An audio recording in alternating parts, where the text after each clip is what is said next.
Hello and hey everyone, my name is QuatroHazard the Musical Scale Spectre, and welcome to my Haunted Mech Hangar. We are back with LANCER, Sounds of Freedom. And a couple things we're going to go over before we get started today.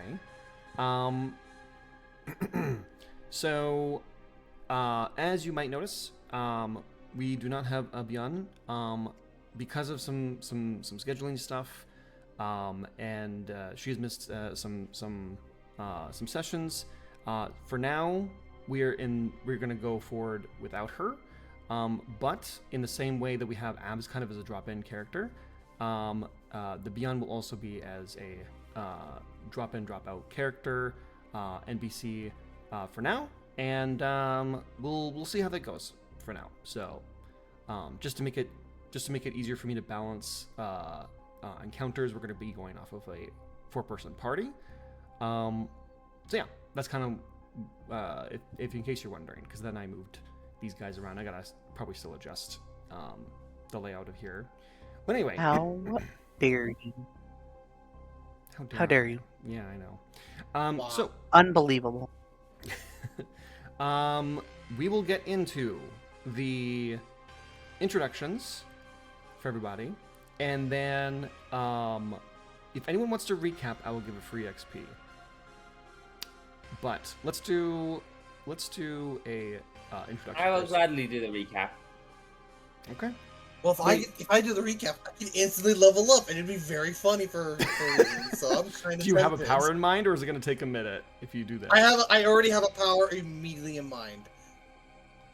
Okay. That's how, because I was prepared for this. Also, hold on. I'm going to do a thing here. I don't know why. There we go.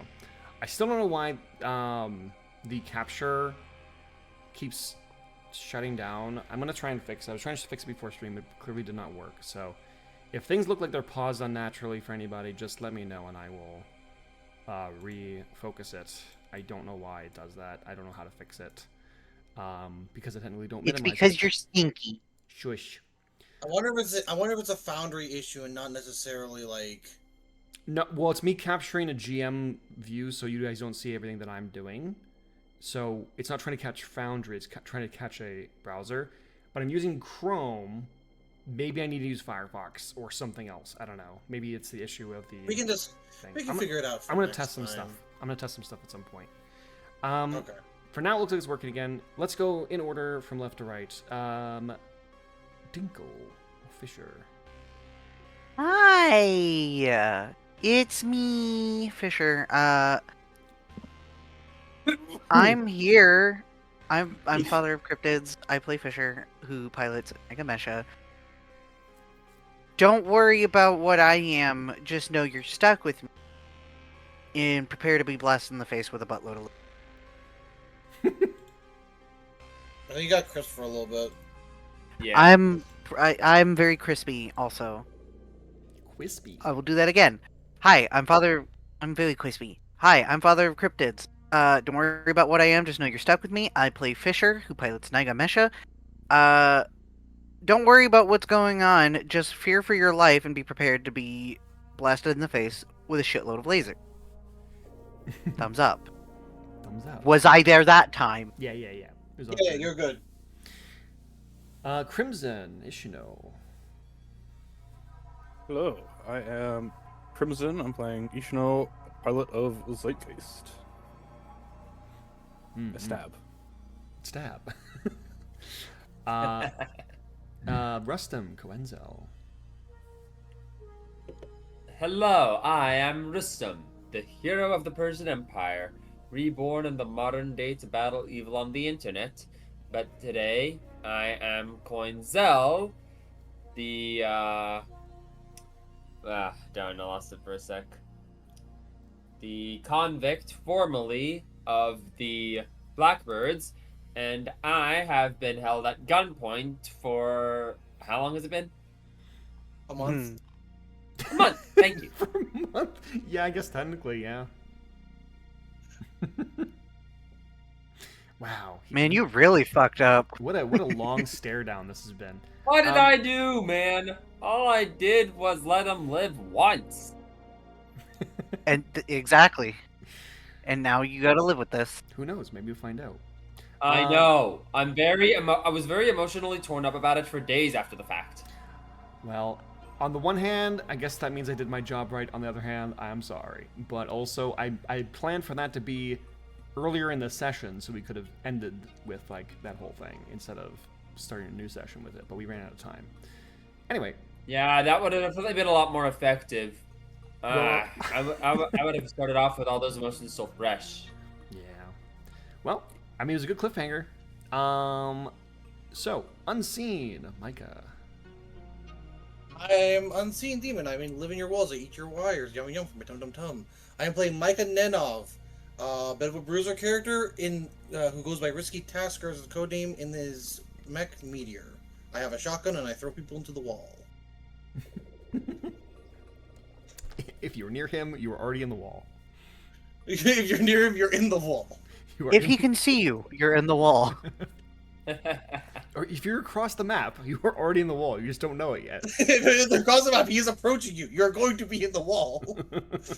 Run! It's too late. We have tested this. Me and Quattro have tested this. It is too late. Not even the They're biggest in bird the in the walls. universe. They're in the goddamn walls. Not even the biggest bird in the universe was able to resist.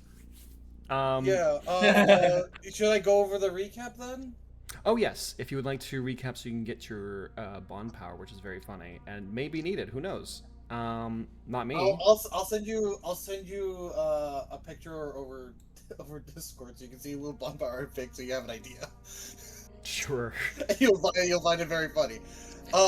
So last time we were still in the combat with a bunch of birds, large scale like mech sized birds in the jungle, and we had to try to protect the civilians and the soldiers that couldn't be in mechs that were stuck inside like a Osprey like vehicle. I think what was the vehicle called? It's the OT. Oh, the OT-12. OT-12?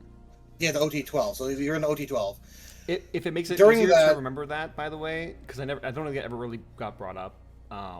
OT stands for Ogamiya Transport, and 12 is just their version. Right. So in the OT-12, do they have a transport company? You don't know. Like, I think it's just a designation. Yard on I think Ogamiya? it's just a designation. This is Ogamiya, the not planet you're on. necessarily. Yeah. Yeah, so it's like local governments. Okay, so okay. Okay, This is let military code name. Unseen Got it. finish the recap. Yeah, so we're in the thing. We're fighting the birds, and suddenly we hear large scale birds coming through. We see this massive bird that is essentially like viewed as nearly immortal because of how just huge and tough it is. After a bunch of fighting and Risky essentially face tanking the thing for a bit, distracting it, Ishino casting haste on the OT-12, helping immediately escape while Dink is riding on it. Hey. We managed to secure the civilians in like one turn, and then have to fight the bird. And while all the soldiers that were still in the mechs slowly caught up, and we managed to damage the bird so much that it actually chose to run away and cause a mass flee event from all the birds, securing us the victory and making sure everyone came out alive. Afterwards, we found a cave that we could hide in temporarily before we could get to the main town, just so we could recoup and rest up, especially since it's been a very long day to travel. During this time, everyone took on different roles, with Fisher staying in their mech, acting as a sort of scout, sitting above the cave.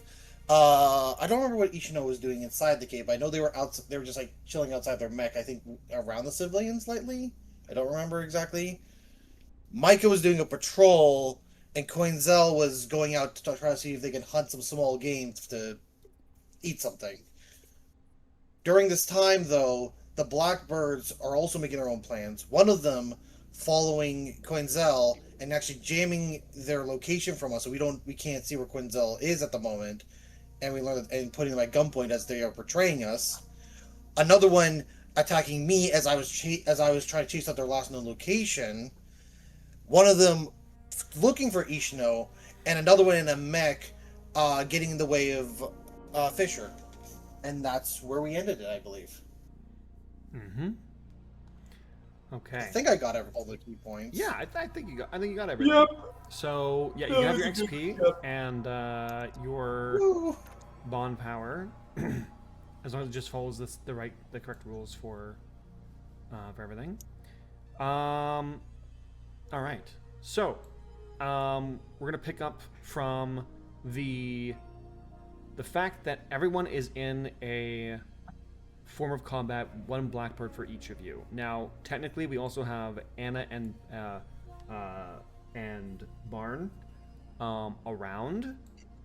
For the purpose of this, we'll get to them in a second, of how they're kind of helping the background.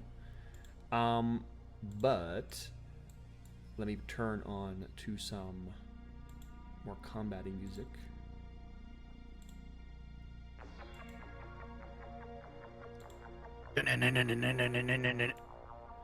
So, basically, this is going to be the first time we're doing narrative-style combat, which is very different than mech combat, in that I do not do anything. I don't have turns for the enemies. The consequences of you guys failing actions, depending on what you guys decide you want to do, will determine if you get hurt or not. So, I want to mention one thing we're going to test out here, but if we do or don't like it, we can always change this, but I'm going to stick to this for this at least. So, since we're using bonds and XP powers and all that stuff, and clocks and stuff like that, technically we have stress for each of you, right? Now, Yes. we are also going to use harm. We're going to use harm and stress. And the reason is because you'll get each one for different things, right? If it's straight up going to be harmful to your character, you will take harm. If it is something more ambiguous or something that wouldn't actually be like physical damage to you, or potential physical damage to you, it might be stress. Because stress can never actually potentially kill you. It will just give you burdens, it will give you injuries or other things, right? So, which can also hamper you, but that means that there would never really be a way for you to die. Now, the goal is not to kill you, I want to preface that. However, I do want meaningful consequences, and the chance for death is never 0. So, that being said, one other thing I do want to mention, just so you guys understand, when it comes to not just the narrative combat part, but for doing a lot of stuff with this anyway, with like skill checks and things when we're doing narrative type roles, if you want, at any time before you roll, you can try to push it, which would mean you would get 1 stress, but you'll get an accuracy on the roll. So, if you are in a non-combat-y type scenario, you could also try and push it by doing a roll of something you've already done. Let's say you wanted to pick a lock. You can't pick the lock again unless you push it, which makes it more difficult. So going from a normal roll to risky to heroic, or possibly heroic. But we shouldn't need to worry about that part for now, but I just want you to be aware in case it does somehow come up with like the strategies you guys possibly do. The pushing it for an accuracy though, just keep that in mind before you roll on stuff if you really want like an extra accuracy. Okay? So, like I said, there is nothing that I can do. I will re-describe the situation each of you are currently in. We will make sure everyone gets a turn before someone can get a turn again. but you guys can kind of go in whatever order. So, Quenzel, you have Andrex with his gun last hand pointed at you. Yes. For I've been to ask about that.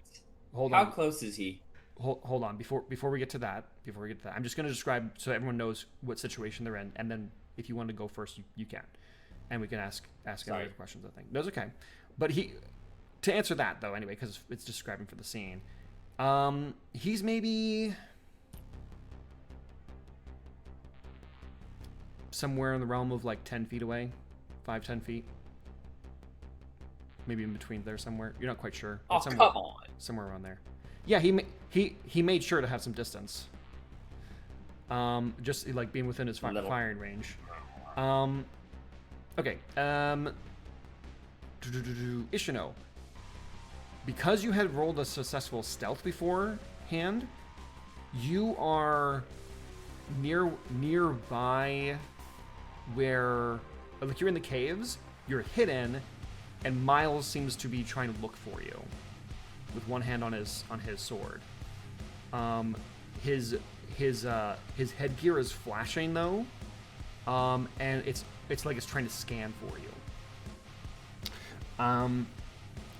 Micah, you are you trying to get to the last known location, and then Brielle had come around the corner swinging her hammer at you. You narrowly dodging and basically are in combat with her. And then Fisher, you're the weird one of this group where you are in a mech and you are with you have Kasana with in Crow on your tail. So I'm so cool and awesome. Who's going first? Who's trying to do stuff first? If no one objects, I would like to. Yeah, go ahead. Yeah, I think that's a good idea. Probably not a bad idea. Hello, Quattro, did you see the thing I sent you? Oh, not yet. One sec. I just want you to be aware of that. 'Cause that's the one I picked up.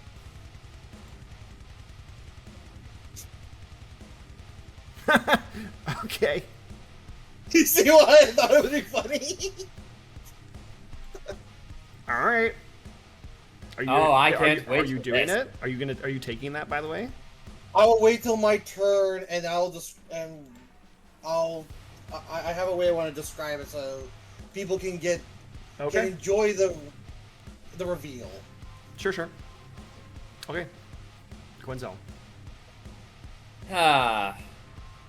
Are you sure he's that far away? Because, like, we were literally just having a conversation in the brush earlier. I feel like he should at least be. He would be a within little. punching Okay, you know what? Probably a little bit close to that, but he wouldn't be. He would still at least be, like, 5 feet minimum, like just over. Like you would have to step forward to get in melee. Like he knew he was gonna do this, so he like positioned himself. Like still within talking distance, but yeah, like, he specifically did this. Okay. But given the low gravity, I might still be able to, like, launch myself into him before he gets off a shot, right? Maybe. Okay. Well, keeping in mind that my tactical... Actually, wait, no. Let me see. Where's... There it is. Narrative profile. Okay. I've got apply fist to faces, assault, and take someone out. How many of these can I throw into attempting to punch him in the face? So you would basically choose like one trigger. You would have to tell me like what trigger do you want to try and pull from. But it depends on what you're trying to do. Are you trying to get up close to him and start like wailing on him? What do you want to do specifically? What's the aim of your? My goal is to immediately close the distance. Disarm him if possible, but ultimately, yes, the goal is to punch him in the face. Okay. Rocket punch. Okay. So, which trigger makes sense of how you want to try and do this? You have, Honestly, I think take someone out makes the most sense because I want him done quickly. take someone out would be like if you're trying to do it stealthily, I believe, right? This might be more. You have assault and apply fist to faces, right? Yeah. What is this? I forget assault. Assault is more like shooting or like overt combat, where the apply fist to face is like brawling. That's how I assault understood is more like gunfight sort of thing, right? Yeah, like if you just want to fire a gun but not have to actually roll with like the gun stats. Yeah. Got it. Okay, so here is what I'm going to tell you. You can do, for what you're asking to go over and punch him is basically applied to fist to faces. Yeah. Because he is already pointing the gun at you, so as soon as you move, he's going to fire. You're basically trying to dodge it away, and it's very difficult. I'm going to make this a risky roll for you. Oh boy. So that means Noted. if you get a 10 or above, you can succeed, but you will still take the consequence, which is going to be a form of harm. Unless you get a 20 or above, you will succeed without consequences. Wait, I need a 20 or above to succeed without anything? So a risky roll basically means even if you succeed, you're probably still going to take consequences unless you get like really high. But you'll still succeed. Like you'll still punch him if you get 10 or above. You're just going to also get shot. Well, do you still wanna considering try it? I got caught with my pants down, metaphorically speaking, I literally don't have my assault rifle. Unless, would you allow for the possibility that I already had my assault rifle out to try and like shoot any animals that we caught? I would say you would have your weaponry on you because you're on a dangerous planet. There would be no reason for you to not have your On weaponry me you. naturally, but the question is out? whether or not I had it drawn. Out. You were hunting stuff with traps, so I would say no, because you weren't planning on shooting anything. You were hunting What about stuff the with sword? I might have had specifically with some. traps. Yeah. I mean, I would have needed to kill and skin it though, so But I might okay, have had something. but keep in mind, in this context, there's no rules on like drawing stuff, right? If you want to try to like make yourself like dodge out of the way and then try and grab or get cover and then like start to shoot, like you can do stuff like that. You have to tell me like if that's what you want to try and do. Forget it. I'll just go with punching in. Okay. All right. So, if you want to try and push it, you would take stress to get an accuracy. Otherwise, Well, I did just clear out my stress when I leveled up a bond, right? no. You don't clear stress when you level up. Stress is cleared specifically with like downtime stuff. There's like going to like a bar drinking is like an example they use. Yeah. What, does hunting with your old buddy not count? I mean, you didn't really. No. It kind of got interrupted. It's like relaxing time, like over a longer period of time than that. Alright. Sorry. Alright. Well, I've got that stress back now. Okay. All right. Deep breath. And here we go. Exactly Nice. 20. All right. Nice. So, We're off to a good start. as he's aiming like directly at you, and you take the opportunity to immediately push off and rush him, and knowing where he like takes a shot, and you basically like kind of use your foot to essentially sidestep without losing momentum, and then sidestep again, and basically make yourself a moving target as you're moving forward. And as you get over, how do you want to punch him? Do you want to like punch him in the stomach? Do you want to like uppercut him, like round? Like what do you want to do? I'm going to do... I'm gonna throw a cross at his jaw, but with one hand... Hold on. I think I'm gonna throw across at his jaw with one hand, but the other I'm gonna grab at his gun and try and disarm him, or try and disarm Okay, him. disarming would have been a different thing, like, but Damn you, it. but you are in like range to potentially do that next time, yeah. So, and you Fine. definitely like, boom, you knock him across the across the chin. Jaw. Yeah, the jaw. 1 sec, let me do a thing here.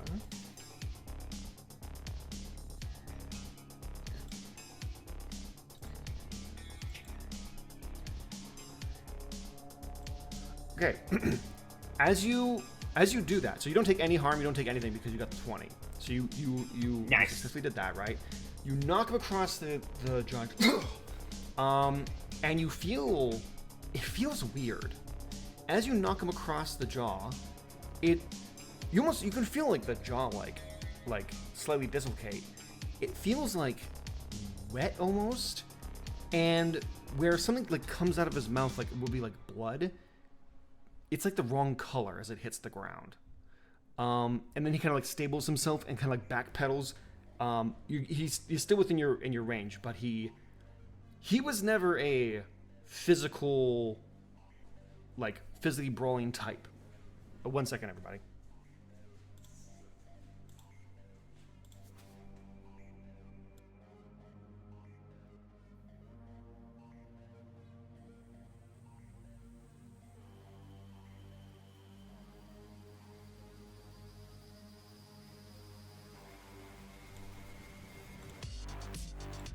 Hello everyone, sorry to do this right now, but the nurses here needs me for something. I'm not sure what, so I need to No go for a bit. worries. Apologies. I can't believe they killed our Quarto. I'll be back in a Not minute. our I'm just Should gonna we put us on be break. temporarily? All right. Okay. Okay. No Be right worries. back, everybody.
Alright.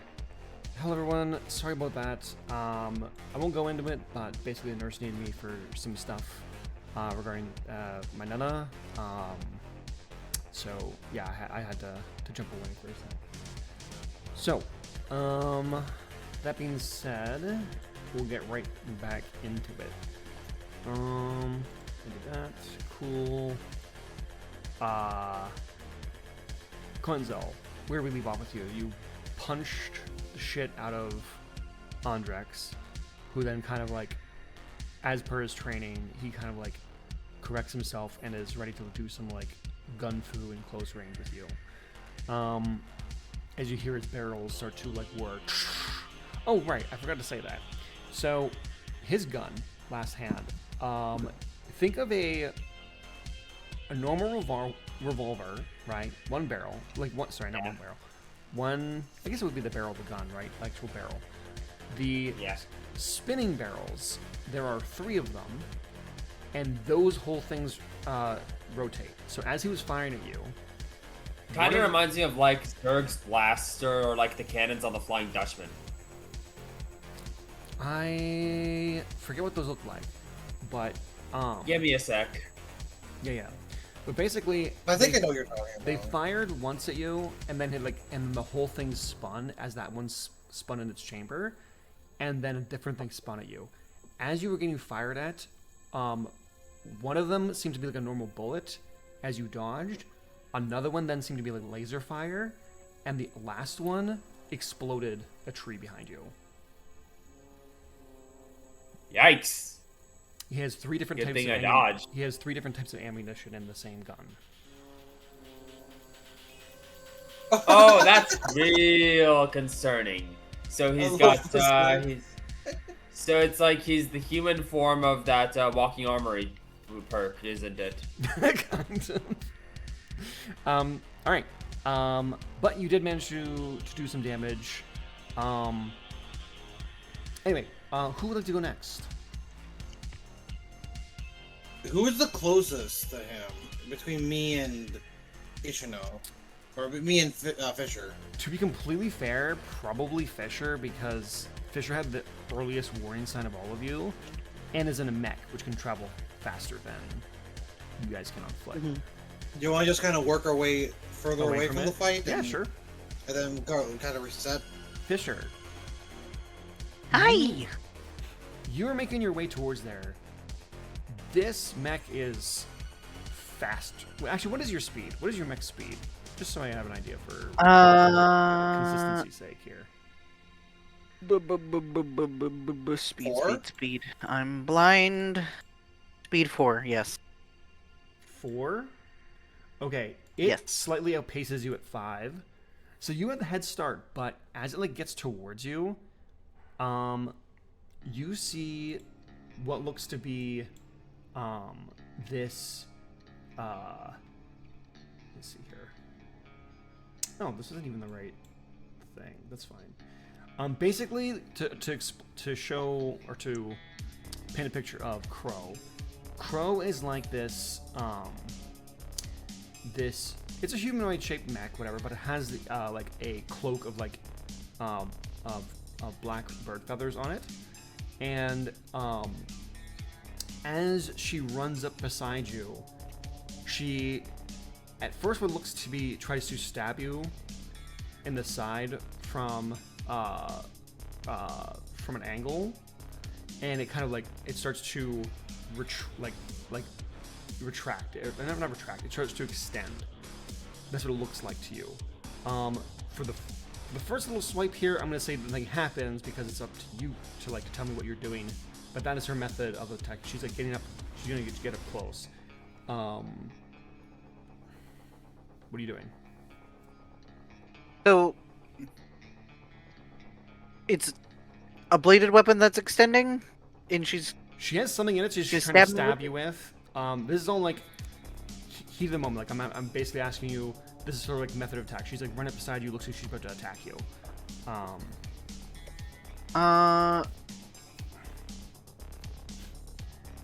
I'm going. Well, first off, I need to roll my 3 stats for mimic Don't worry about those. This is not mech combat. It's about it. Basically, so think about it this way, right?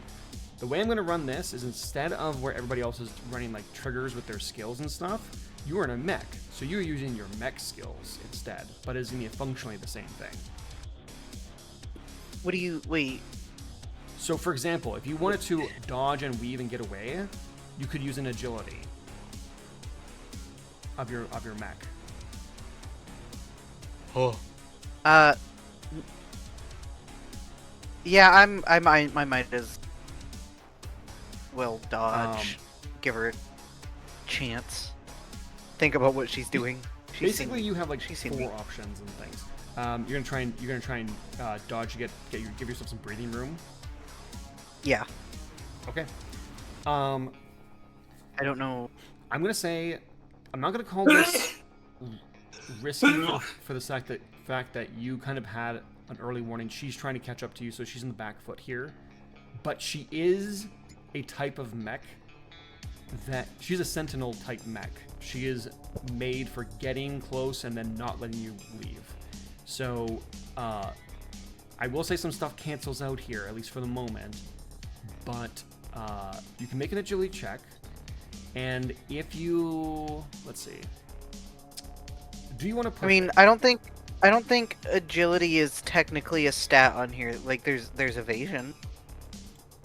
Wait, what? Hold on a second. Well, you have the agility stat as like your pilot. Am I thinking of the wrong? Yeah, but I'm in a mech. I am not a pilot. I am a mech. No. So if you look at Nagamesha, right? See how there's like hull, agility, systems, and engineering? Those are your four mech skills that you can roll. Yeah, like your agility stat affects how you tune your mech.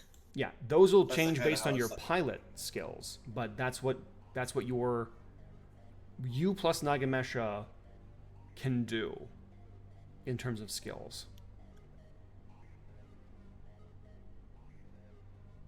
Hold on, I think I'm being blind and dumb. Okay, What tab am I looking at? Go to Nagamesha, go to your mech stats page. The first Yeah. tab. On more the right side where you're underneath speed, you'll see hull, agility, system, and engineering. Oh, okay, yeah. I see it. So you have 0 hull and 0 agility, but you have systems 2 and engineering 3. So So, do you now knowing that, do you still want to attempt to like maneuver your way away from her?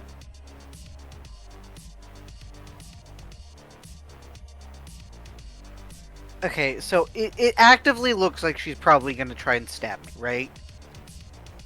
Yes, she's like getting up close, and she is like ready to stab you. That is her intent. All right. Well, first, can I start by giving her a verbal warning? Okay. yeah. There's not like a set amount of time between these like turns and stuff. So yeah, if you want to like Okay. talk, trash talk, whatever you want to do, Warner. Are you really sure you want to do this right now? Sorry, those are my orders. Gotta stop you. All right. Okay. So in that case, Well,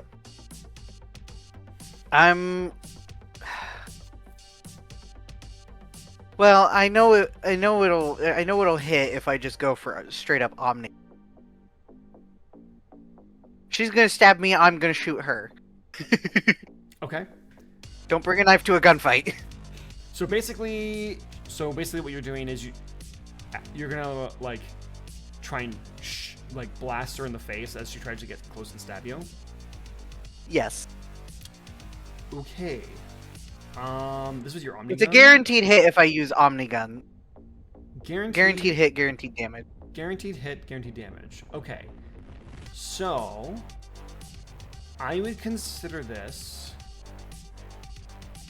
So okay, I guess the main part of this is not that you will not hit or anything like that. It's more, can you get away with the least amount of damage possible, right? So it's kind of like can you shoot before she completely eviscerates you to also make her back off. I'm gonna say this is gonna be I guess this would be a systems check. Because Omnigun hits automatically, I will actually give you an accuracy for this. All right. It's up to you if you want to Accurate. push it further and get an extra accuracy or not.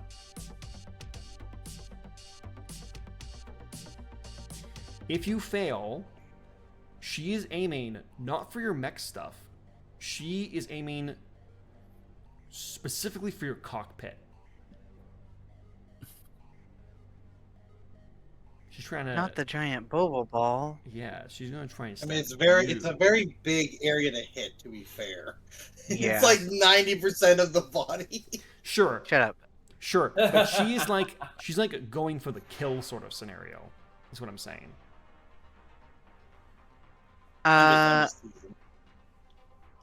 How would I be pushing it further?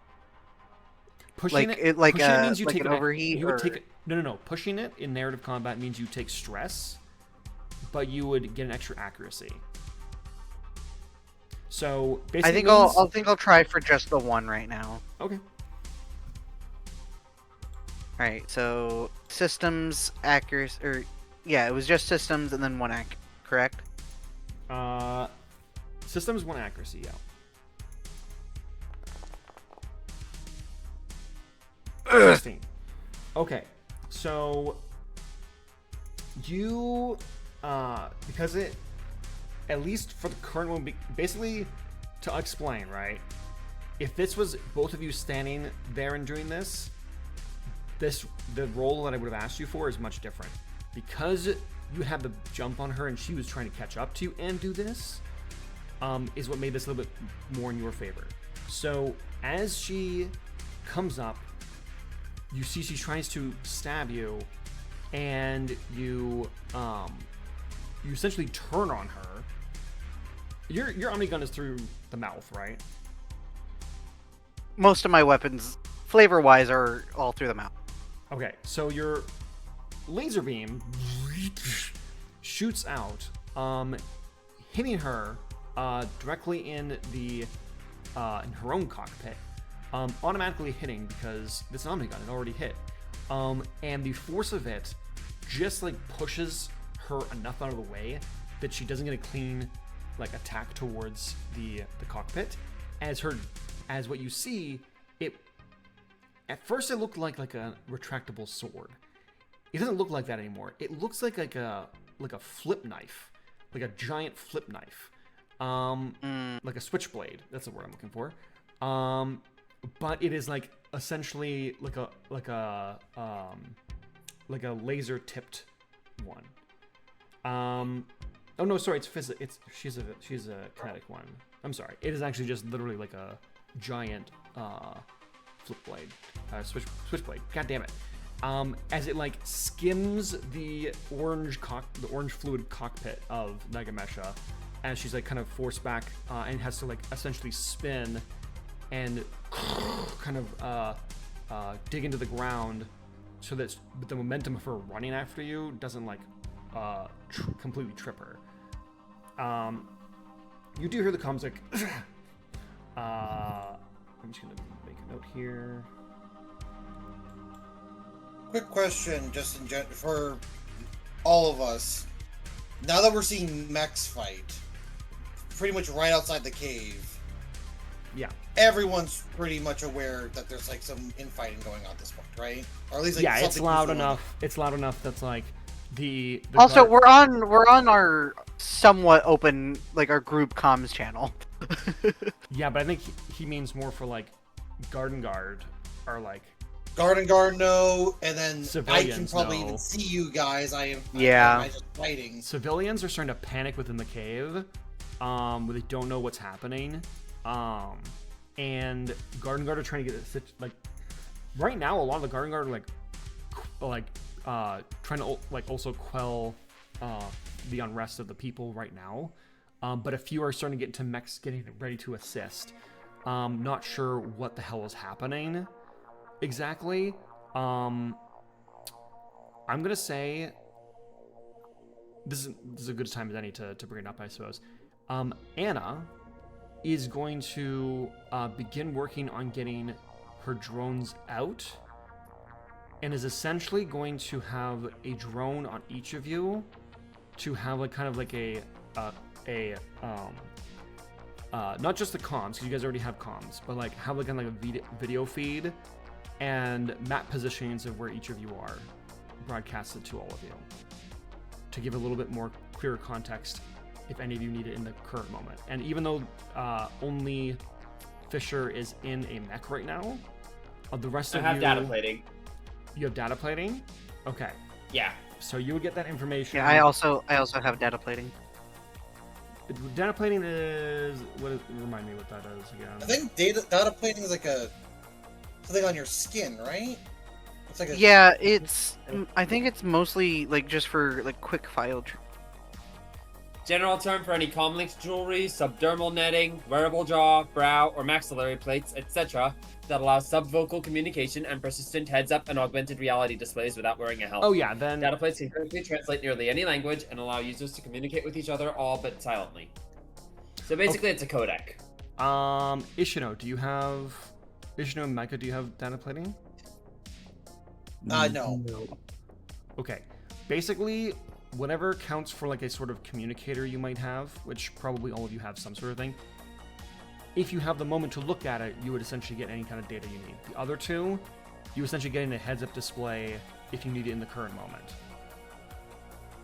So do we have a pinpoint on Quinzel's location then? Yeah, you essentially have a... Anna can't actually find...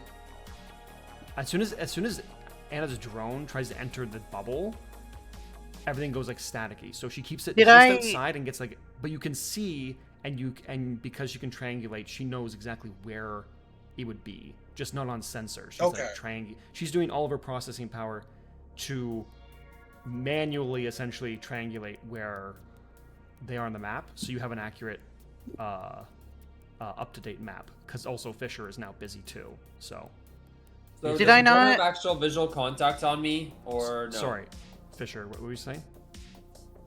Did I not like alert everyone to the location of the incident when it happened? You did. So, I'm going to the last known location. I'm just saying, what is the most up-to-date location? If they move, she has eyes on them, basically. Okay. So everyone has the last ping location. She is also giving more information on what is happening. Like, so because you actually can't see what is happening, you now see on your feeds that they're like fighting. That like that he just tried to Andrix just tried to shoot Quenzel. Quenzel dodging and is punching. So basically you're getting like the feed of what is happening currently in there. From a little bit of a distance, but she's like zooming in, so.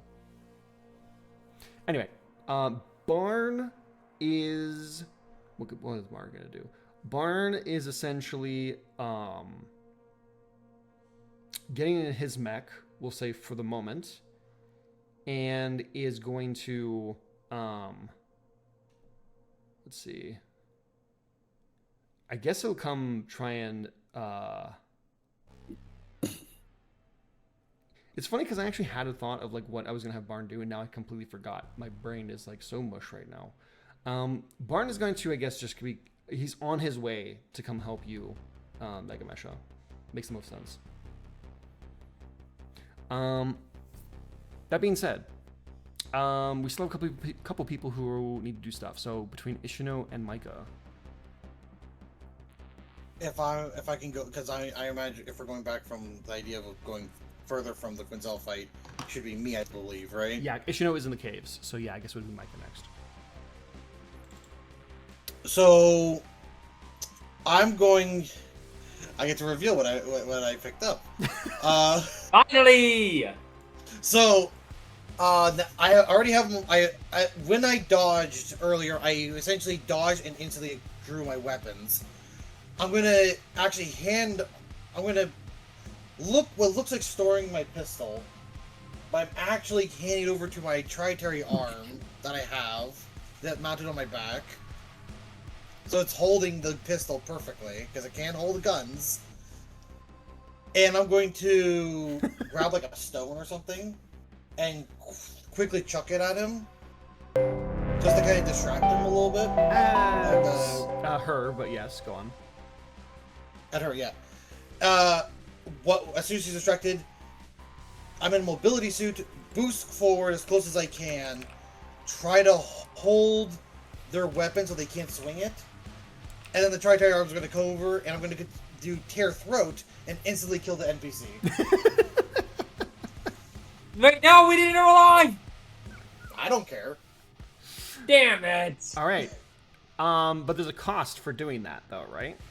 Yeah, so I can either prevent me from being able to use this ability again at all during the session, or I take a burden. It's up to you. It's up to me? Wait, I get to choose? It's up to you. GM chooses one. You are racked with guilt and unable to use this ability again, or I take a burden. Okay. Here's my question to you. For this character, as you hear... Actually, you have no comms from Quenzel anyway. Oh, no, wait. Data plating. Data plating. That's true. Anna's completely going... So basically, that's the only comms you are getting. Okay, that's true. I don't have the data plane, so I need to take a moment to actually check my. That's true. Well, yeah, but because he can see you, you do have all regular. Hopefully, not your mech suit though. This is for Micah. Micah just got attacked. Micah knows something's wrong. Yes. Micah's instincts are taking over, and it's like kill target, move on, secure Right. ally, kill next target. So, question Like, for they're you: killing without care. Is this an NPC that you would feel any sort of guilt towards?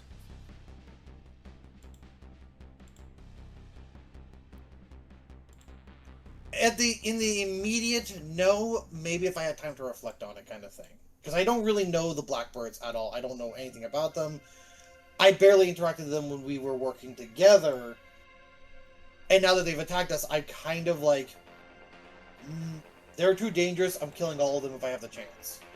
Okay. So I would say, unless something happens later on, I would feel guilty. But at the moment, I would say I'm not feeling... I don't really feel much guilt. If you want us to say I feel guilty in general for killing someone, I could say... Okay. I wasn't in the mood to kill any more people right now, so this is not making me feel great, but... It's fine. I'm going to say, for this one, it makes more sense for you to have a burden. And I'd say for the burden, basically, as you, like, get it close... So she has this massive hammer, right? And she, as she, like, starts swinging it around, it looks like a cube on the end. It looks less like a hammer. It's like very like a sharp cube.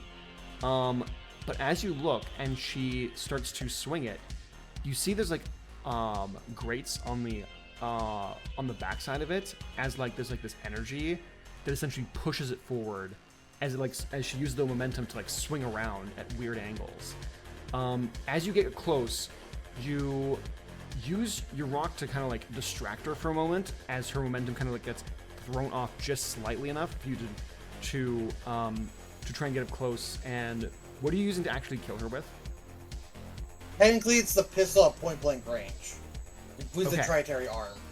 So you do that, but basically, as you get up close, she swings, and there's even after she gets shot, the momentum of the hammer continues.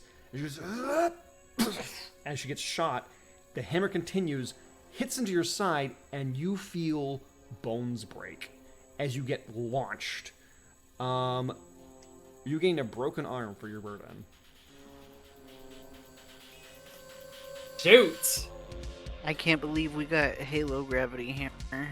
Well, good thing I don't need I mean, to... the description makes it sound like a giant pestle. But when you shot her, clear through. I'm gonna say clear through the neck. You basically like shot off like her neck. As you hit the ground, and you can just fuck. You look over and you see as she gets to the ground, something is wrong. There's no blood.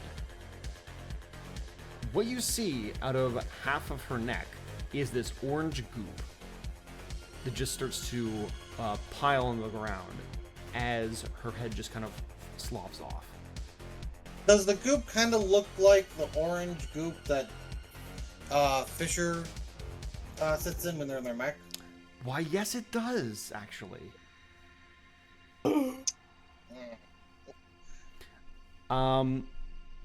But they're dead, right? Proper dead? She is dead. Brielle is dead. As her hammer drops to the ground. I see this on the. Another I see question. this on my feed, right? You see this on your feed. Another Okay, question. so- Do I get my face covered in the orange goop after I shot her point blank, pretty much? Orange juice.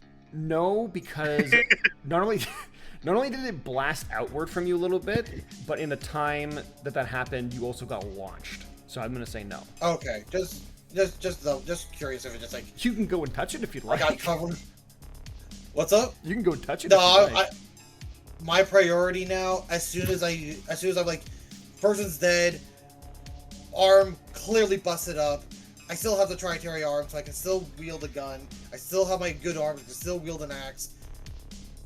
I'm gonna start using my mobility thing and boosting as fast as I can towards what I believe is Quinzel's next location, because I imagine instead of having data plating, I just probably have like a wrist like communicator that I can roll video.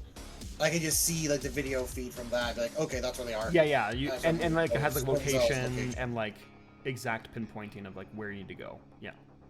Yeah, so I'm just gonna. Come on, Unseen, go play with the orange jello. I can play with it later. For now, I want to like make sure my friend doesn't get killed in the woods. The forbidden jello. Do you want me to get some? Aw, you think we're friends? Aw. I've worked with you guys at least for a while. I would imagine at this point, right? Yeah. Yeah, I don't trust Yeah, the but Blackbird that- like you guys are. I know I can trust. Half of That you want to kill doesn't the other. necessarily mean we're friends, though. Like, at best, I mean, we could be acquaintances. We could just be like roommates. Doesn't necessarily And they mean were we're friends. They were roommates. Okay, in the context of Micah's thought process, is you are my ally and my squad mate. Yeah. The Blackbirds are now my enemy. They need to die. I mean, Yeah. so far, none of us have tried to kill each other. It's just the Blackbirds being assholes. So Yeah. you had your. Main point. Do you want me to do it? Speaking of which, You had I which would one? like to. Oh. Do you want me to roll and get somewhere quickly to see how No, how no. fast Wait, I get no. there? We have to still do Ishino. We'll get up to everyone to doing one more thing afterwards. Okay. And also for Quenzel, I know you wanted to do something, but we'll get back to your turn where you basically see what's happened. Got so it. Ishino, you have Miles who's Yes. looking for you, and if nothing is done, he seems to have some sort of scanning technology that will find you eventually. What do you want to do? So he does look openly hostile, I assume. I mean, not necessarily openly hostile because he's like looking. Well, I guess so, because he has a hand on his blade. He's like ready to go anytime, but you're not sure the intention until you get the. Unless you check your communicator to see like that everyone else is in like combat with everybody, and you assume what he's here for. I guess. Okay. Yeah, I did have like Zeitgeist kind of just monitoring for that sort of thing anyway. Mm-hmm. So I'd probably be a little more on edge about it. So what I would like to do, I am going to use my bond power, Okay. pounce. Yep. So take an action before an NPC has a chance to act, giving me a free roll, and then hostile NPCs can't deal harm or consequences as a part of this roll. Okay. Although you can still fail and suffer like consequences other ways. And I would basically like to just kind of get up behind him and just essentially knock him out, I guess, forcefully, and or kill him, whichever one happens first. Okay. What are you using to using knock him out? Like, are you one. gonna try and like karate chop him in the back of the head, or are you gonna use like what are you gonna do? I am going to basically just nail him with the butt of my rifle. in the back of Okay. the head. All right. You said butt. This would definitely be take someone out, 100%. Yep. So because he doesn't know you're there yet, you're acting before he can, so consequences don't matter in this sense. I would say, let's see. But he has a scan technology, so. Okay, I'm gonna say some things cancel out here in the actual terms of the roll. Like, the consequence doesn't matter, but I wouldn't say this is difficult or risky, but I'm also not gonna give you an accuracy. I think it's just gonna be a take someone out roll kind of more normally, but I will say if you want, it's up to you if you want to push it or not. Yeah, I'll push it. Okay, so you can take 1 stress, you get an accuracy. Okay.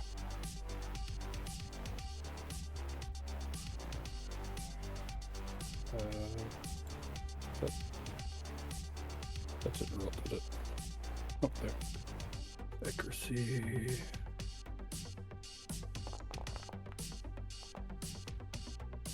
$22. Oh Okay, shit. make sure you mark the stress. 22. Yeah. He doesn't even draw his blade because he doesn't know you're there yet. His scanners don't even pick you up. And as you get up behind him, you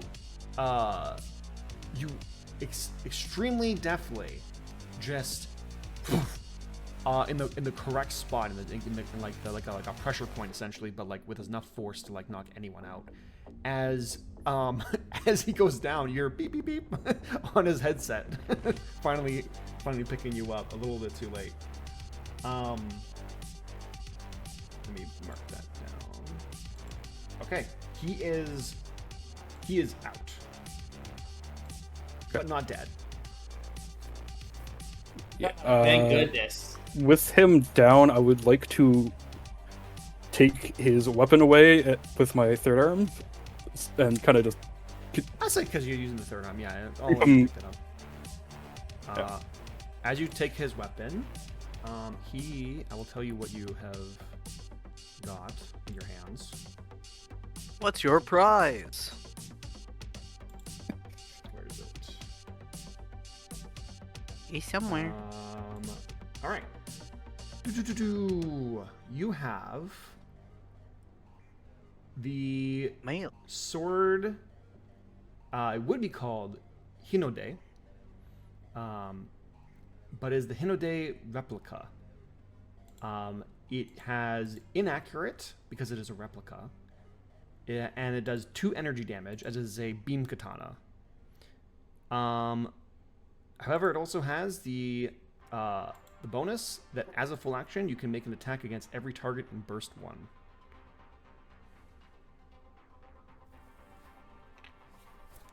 Okay. I'll post this here if you need it. I might make an item sheets for some of these after.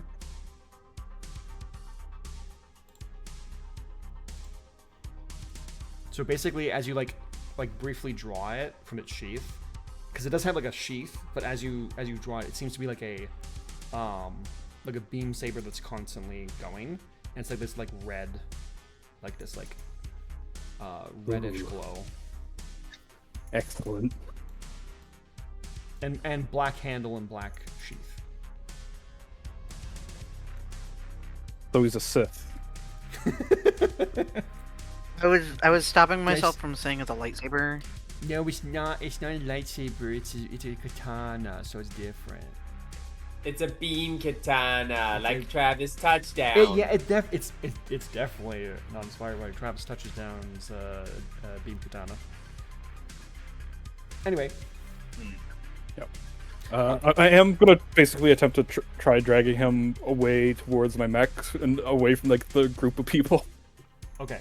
You can do that because you also had pounce that made you kind of like do something before they can really act. So I'll allow that. That's kind of like the end of what you're able to do, and you're kind of like in the middle of doing it, I'll say. Wait, sorry, where are you bringing him specifically? Towards Zeitgeist. Okay, got it. Okay, you do so. And then, I think that is everybody. So, are we going back in? We can do things out of order, but if you want to do it as the main structure of going in order, we can. So. I'm fine with going in order. I'm going fine with sticking to the order. All right. Yeah. Quenzo, you've seen your feed in the corner of your eye as you're locked in melee combat, so you kind of briefly see it of just like, bam, Brielle is dead, but there's like this orange goop that came out of her. Yeah. Do I also see Miles get knocked out or no? Oh, yeah, you would get Miles. You would see Miles get knocked out as well. Okay. I I quickly toggle my comms to constantly on, so as not to have to toggle them on and off while mid combat. And I say, "Good work. Try not to kill anyone. I want their intel." You see, what you call it.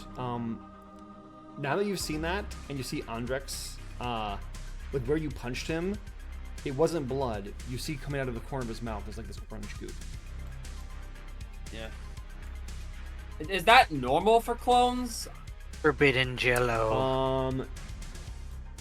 Did you ever have anything that would have, do you have any like knowledge, like background knowledge of like clones and stuff, would you say?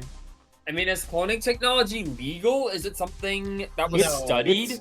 It's kind of legal. It's legal with a lot of restrictions. These guys are definitely illegal clones, though. Like that's kind of already been established. That's totally true, not. yeah. It's totally not. Supposed Okay, to yeah. be like So this. considering these guys are illegal clones, and like, would I have been trained to recognize clones as like part of my training? I guess that's possible. Because you had like an education of like a bunch of different topics. The main thing you would know is that like, they like, how do you put this? There's a ton of clones I could say right now. So sorry, narrow your search a little bit. What do you want to know about? What do you want to know about clones specifically? If this is normal? Yeah. You have never seen. No, actually, the answer is no. This is not normal because clones would be flesh and blood, not like whatever this is. Yeah. They're grown like normal processes. Their DNA matches their original like person. Yeah, just new human, but new the same DNA. Mm-hmm. So this is not normal. Okay. So anyways, having said that over the comm, I then say, I'm gonna look forward to skinning you alive to see what the hell's wrong with you, while I get everything I can out of your mouth. You can try your best. As he like levels his gun again and like trying to like backstep and get out of the way, and he's just trying to outmaneuver you. He doesn't get the chance. I immediately move in and attempt to disarm him. Okay. I'm gonna say. And given my training, I think I should be capable of like grabbing the gun and just like freaking you would have this sort him, of training. Special forces stuff. Yeah. He's going to. Just so you're aware. Actually, how desperate is he right now? Let me check his thing right quick. Oh yeah. Okay. I'm gonna tell you right now. He doesn't look so good. He's going to do something you've only seen him do once.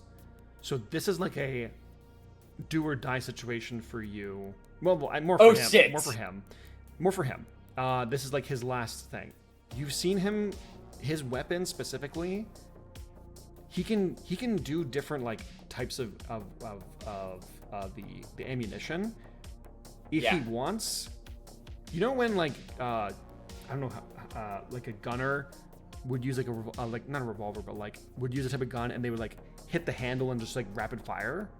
He can do that by basically unleashing. You mean the hammer? Hammer, yeah, like Hammer. hammer. He basically unleashed everything in it. So he's gonna basically like, essentially like just spray in front of him to try and get you with something. So that is what he's attempting to do. But that means that if you do this, you might get shot with something. But if he do I have to do another perfect check then? If he doesn't get you, no, because you're in close range with him. This won't be needing like a perfect check, but it will be difficult because he is like unleashing everything. So basically you will get one difficulty unless you counteract that.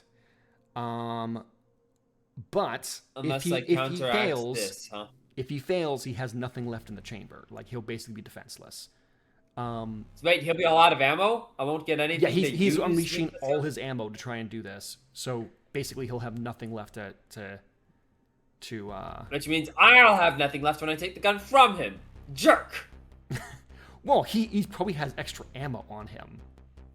He's just he better. Who knows?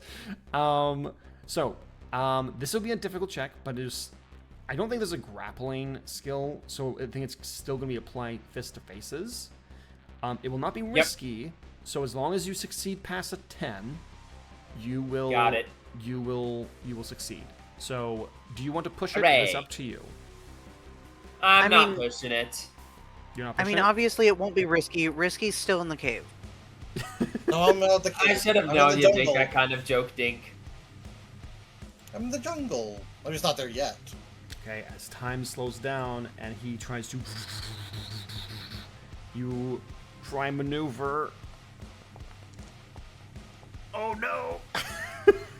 Oh my god! Come on! Alright. I'm so sorry for your loss. As you I'll take the stress. No. You have to do it beforehand to get the accuracy. Yeah, that's what I asked. So, as he unloads it, it is laser fire. It is shots. It is explosions. I'm gonna say you were gonna take.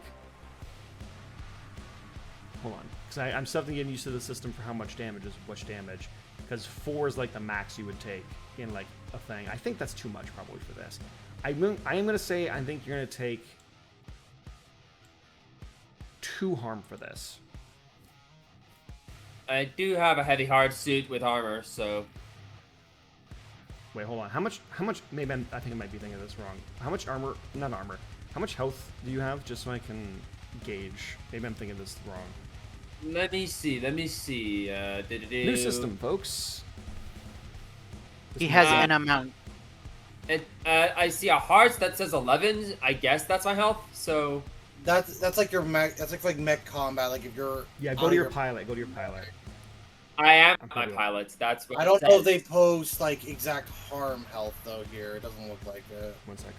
No. Okay, I'm gonna go based off what the rules say for like consequences. I have to find it one more time.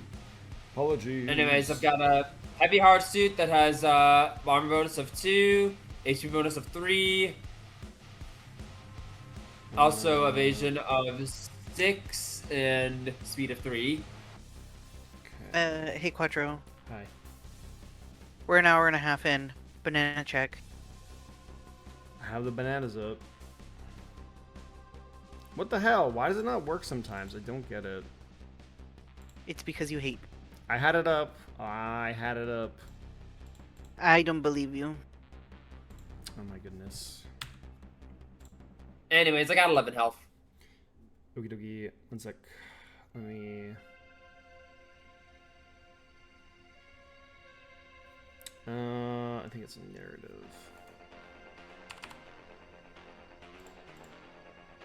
I like doing 3 things at the same time. You're welcome. Bananas. There you go. Bananas done. I'm so good at stress testing. Yeah. Mm-hmm. Yeah. Yeah. I'm very. very talented at this kind of thing specifically. Here we go. Most of the time, smash hammer results in 1 to 2 damage, but getting shot at close range can cause 3 to 4 damage. Okay, I'm gonna say, for what he's doing and like all the different things here, you are gonna take 4 harm, but then your armor reduces it, yeah. Yeah, armor reduces it. So how much are you taking them? What about evasion? Does evasion do anything? No, not for narrative. That'd be in mech combat if you were to be shot by a mech or something. Also, got it. Make sure it's armor for your pilot, not for like mech armor. No, it's pilot armor specifically. So yeah. Okay. How much armor do you have? 2. 2? Okay. Heavy hard suit, baby. Yeah, that is the benefit of having the harder suit. So you are gonna take 2 harm through that. As it like bounces off some of your hard suit, but there's just so much happening that it boom boom boom. As you try and grab for it, it pushes you back, and he kind of steps back. So he's put not a lot of distance, but a little bit of distance, but he's completely out. And you hear like, fuck. He is going to start to. He hasn't done it yet, but it looks like he is going to attempt to get to some cover next. So, that being said, closest to that, I was gonna say Fisher, but Mike is now free to move and is moving towards there specifically as well. You want me to roll and get somewhere quickly to see if I can just get to that location in time? Yeah, let's do that. If you're trying to get over there as fast as possible, let's get somewhere quickly. Yeah, because it's still. I would like to get it to push it. I just take 1 stress. You said. Yeah. I will also say there's no risk. Well, before you roll though, there's no risk. There's no difficulty. However, you never have a burden. If you want to get an extra XP by the end of the round, you could invoke your burden and make it harder and give yourself a difficulty. I'll do you one better. I'll invoke the burden with the broken arm, kind of slowing me down as I'm kind of like bracing it. I'm kind of holding my axe hand to kind of just hold my arm as it's broken close to my body. But I do want to push it to counteract the burden, so I'm gonna have it's a flat roll. Yeah, you can do that. I'll take a stress as well as invoke the burden, just completely negate it. Okay, so you take a stress. As I am, and I am using I am in a mobility suit, so I'm a little bit fast. I'm technically faster than Dink's mech, actually. Funny enough. Oh yeah, so again, this won't be like a difficult check. It won't be risky, but yeah. Or sorry, it was difficult. Now it's not. But yeah, your mobility is hard, so it's going to make you able to like traverse the environment without it being like additional. Should I add? I'll add the. Should I just add the XP immediately, just so we don't have to worry about it later? Don't, just in case we accidentally, because we're gonna go. That's one of the things you can invoke, right? Oh no, just put it down on your sheet, like you can mark it. Just don't like. Yeah, that's what I meant. Just don't put it as mark actual it right XP now. Yeah. Just put it as a check mark so you remember. Yep. I don't. Just don't use it. Don't use it so it puts it on your sheet. Well, I'll just. Yeah. I'll. Okay. Then I'm gonna roll to get somewhere quickly. Okay. 8. 8 is a failure because you need at least a 10. So, you are getting over there, and between your mobility hard suit and you kind of like having this adrenaline trying to push yourself through everything. However, as you're going, even with all of that combined, the terrain of Ogamiya kind of sucks. It's kind of like mud or it's root, and it's not easy to move quickly on as you kind of trip, and you like kind of like slide into some muck. Not like one of the deep like ones that you're gonna like quicksand, but just a little bit as you kind of like try and stand up. You're not quite there. You're not quite there yet. Though you are getting there. You are getting there. You would be kind of like in a long distance like range right now. Okay. That being said, Fisher, Aye. To note for you, you see Crow is kind of like has her switchblade out and has her sensors trained on you to try and like anticipate your moves to try and get you again. And she goes, I feel real bad about this, but nothing I can do. Things you do for love, eh? And you know, Does she not even know her girlfriend is dead? she does not. The you know that Big Barn is on his way towards you and will be here any second. All right, in that case, I'm not going to continue trying. Or well, are we still like actively running, or did we stop in the tussle? For you to turn around and fire at her, you lost momentum. So it's up to you if you like continued, but she would continue and you'd kind of be on pace now with each other. But she's a bit faster than you. All right, in that case, I'm not going to bother trying to keep running, especially if I know backup's on the way. And then I assume I know that Ishino is a lot closer to Coinzel than I am. Mike is closer. I'm Mike is closer at this point. Ishino was still in the caves and took out Miles. Oh, okay. Then I absolutely got their location. Either way, I'm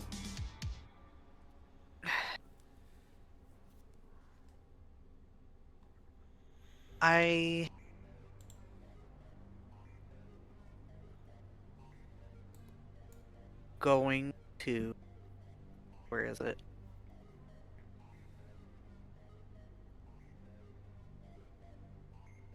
Mm-hmm. Remember, bond power. I don't know what bond power you have, but my bond power is not helpful in the mech. well, what is it though? Because again, this is technically narrative. I can steal small objects. Oh yeah. Well, I mean, is it small objects does her that knife can't be count? wielded? You could steal her blade, maybe, because to the mech it's a small object. Are you sure you want to give me this power? You know what? You're right. Maybe I don't want to give you this power, actually. I don't. No. I think you already said it. I think it was already.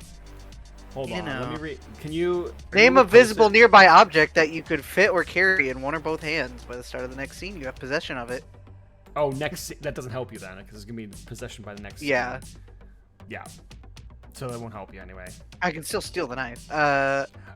You could still say that, and then that means that like by next scene you have her mech blade. But I will say it is a mech weapon.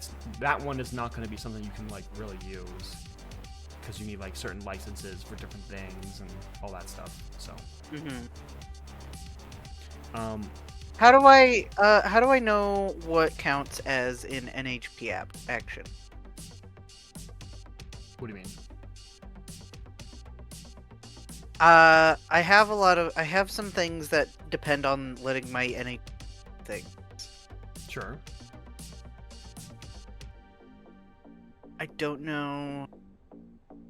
Like Is it the NHP file stuff? NHP can like have them take control of your mech if you wanted, and you can get out and they could just keep doing stuff in your mech. You can have them basically do whatever you can do. They just can't benefit from talents in the mech if they were piloted for you. And beyond that, it depends on like certain features you have regarding them. Right? Like, I know you have a couple different talents that have to do with NHPs, so. But again, this is narrative combat. You can technically use those abilities, and we will essentially use them narratively instead of like their actual mechanical benefit. Okay. Actually, something I forgot to do narratively is your 2 NHP of Niga and Mesha are kind of doing calculations, helping you with like to do these things, And then you just hear the crackly third voice going, "This is why you can't trust humans. Just kill her and be done with it." I'm working on it. No! My Intel! My We got one of them cabbages! knocked out. Okay, One of them so knocked out. I'm gonna do a thing. Yeah. I already don't really like this bitch, so I'm going to do a couple things here. Didn't I already tell you all I needed their intel? We're in a life and death situation, number one. I want to use my mimetic spark. Okay. Once per round, I may deal 1 AP energy damage to a character within 3 range as a quick action. The spark deals +1 damage for each undestroyed NHP on your mech, including this one. NHPs are systems that blah blah blah blah. And then building off of that, I have my transmuting spark, Okay. which I don't know, which project a line 3 lightning arc as a free action. Characters of choice in my line and in the line take 2 AP energy damage. So Okay. I would like to do 5 energy damage just right at this bitch because she's pissed me off. Okay. I'm gonna say for this is more of using like the. I guess it still is systems, isn't it? Because you're using like NHP based systems to like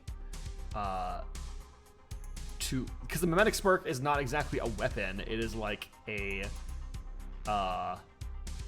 it is more like it's more than just damage. It's like damage that happens, isn't it? Kind of, it's mimetic. Yep. So it just kind of like They're both just damage that happens. cool, but it's a lightning thing. So kind of like happens and then didn't exist, or it's some weird bullshit. It's weird horror shit. Yeah, so she's gonna charge at me, and I'm just gonna say, you know what? Fuck it, and I'm gonna turn into like, you know those Tesla balls? yeah. There's fucking lightning going from like crackling Plasma to ball. blue. I'm gonna turn into a plasma ball, an uncontained plasma coil. All right, so like lightning starts to like coil from you to the ground as she is trying to like her systems are trying to look at you to like to figure out what you're doing, and she realizes she only has a moment before she's probably dead. So she is again going for you. So, this is gonna be a systems check for you. Okay. Considering your systems are like they're kind of like instantaneous, but you were close enough that and her whole deal is like well, it's not her whole deal is like from stop you from going anywhere. You're not doing that. You're just like point blank fucking firing at her. Yeah, but basically, she's already charging at me. I'm just gonna let her come to me. Okay, I'm gonna say that this would be. Yeah, I know what I'm gonna do. This is gonna be risky in the sense that she is doing this as like an all-out kind of like she wants to take you out. She has to, otherwise she's dead. So she is like booking it. Whether she dies like from the shot, she's going to like try and ram into you, right?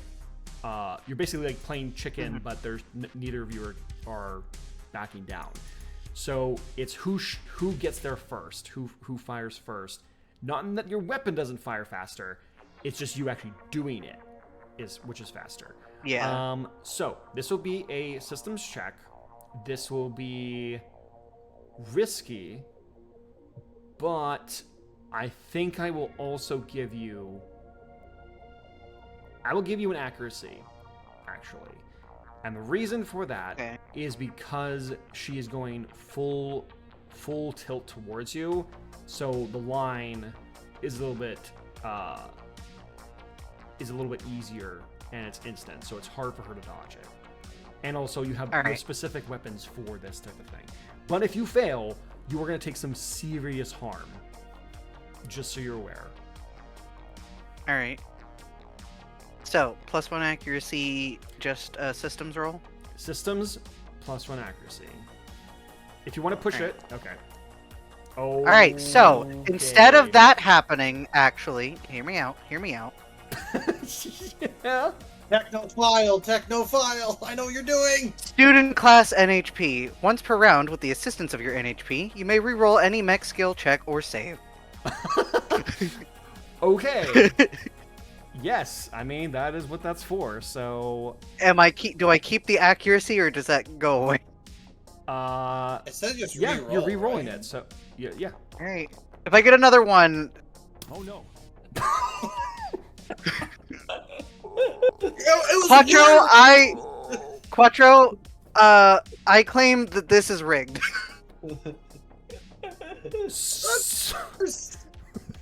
Quattro, I feel like you had something to do with this simply because you want to see me suffer. How I don't control the rolls, Dink. Okay. So At least Barnes coming to tell. Jesus. yes, you do. But okay. You she's a lot faster than she looks. She has really good instincts on that sort of thing. As she goes towards you and she fires, or you fire rather. No! Oh, I did this all in the wrong order! God damn it! Okay, anyway. You also could have pushed it. I but forgot. You didn't push it either time either. I also forgot how to use bend probability, so now I'm just fucking...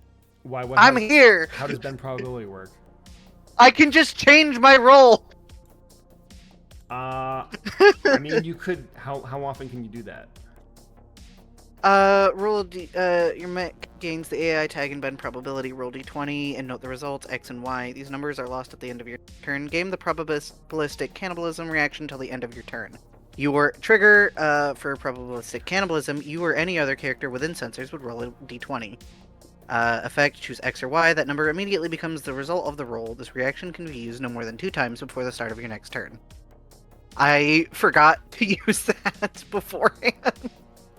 Hold on. Let me look at this. Also, I just think it's kind of bullshit. I got double 1. No, you gotta. Was it double 1? yeah, double was ones, double one. and the It's accuracy. I rolled double ones. It's the accuracy that got changed. Okay. Accuracy meant nothing. It was double 1. Pilot narrative. Pilot tactical mech. The Snake Eye. Where is this again? I'm I trying don't- to look for probabilistic cab. Mech loadout, Sisyphus class NHP. I don't know how to. See, this is. Oh! These numbers are lost to the end again. Trigger. You and should I meant- roll d20. Okay, got it. This is.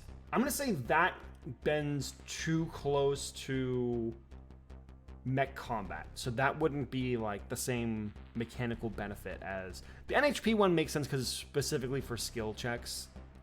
Because I'm also bending the rules. Technically, narrative does not work for mech combat. That's the reason why. I'm gonna say that wouldn't have helped you anyway. That wouldn't make sense too. I can Yeah. review it later, maybe. We're playing in weird territory here, so Teehee. yeah, exactly. No, I you just gotta don't make want to sure- you just don't want to let me have it because I make things difficult. I mean, yeah, of course. In future, I have to make, I guess, scenarios where you absolutely will not use a mech. I don't know how, but Joke's on you, boy. I'm always in my mech. I live well, here. then I guess you're not part of the combat. Anyway, That's fine. I'll be off doing my own thing. yeah. Okay. Anyway, back to the thing. Blackjack and So, hookers? hey, Dinkle. Hi. It looks like she is charging straight forward.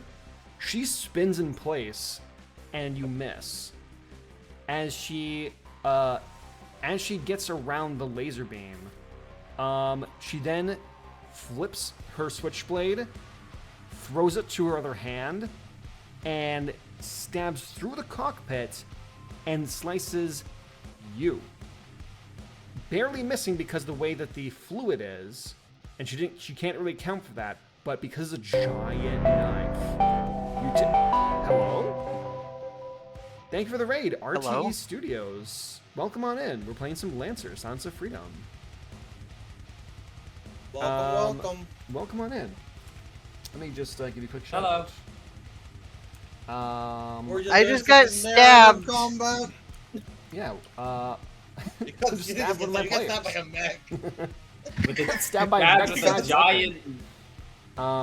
Stabbed Wait a with minute, giant hold on, knife how though. can I miss? It hits always.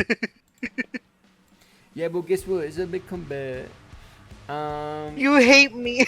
You just want me to be stabbed. Okay, I guess the better point Honestly, is with that it big- does hit her. It just kind of like, but she doesn't take a full like hit. Her mech is like a little bit fucked up, but she does not. It doesn't blast through her cockpit like it was going to. In fact, I will actually account for that. I will put that on her thing though, her clock. No, you just hate me. I will give you one thing Take because me it hits anything. I will give one thing on the clock. Okay. Anyway, No, you just however, hate me. you take 4 harm. Do you have, Ooh, as okay. a pilot, do you have any armor? No. Well, I don't think so. I don't it don't look like it. this giant, What? this giant Pilot blade gear did you grazes get? your side here. So, anyway, just wanted to finish that thought. So you can take that down, put that harm down. It is not great. So I take 4. Half health. That's like half your health. Yeah. It's Yikes. not It great. was literally half.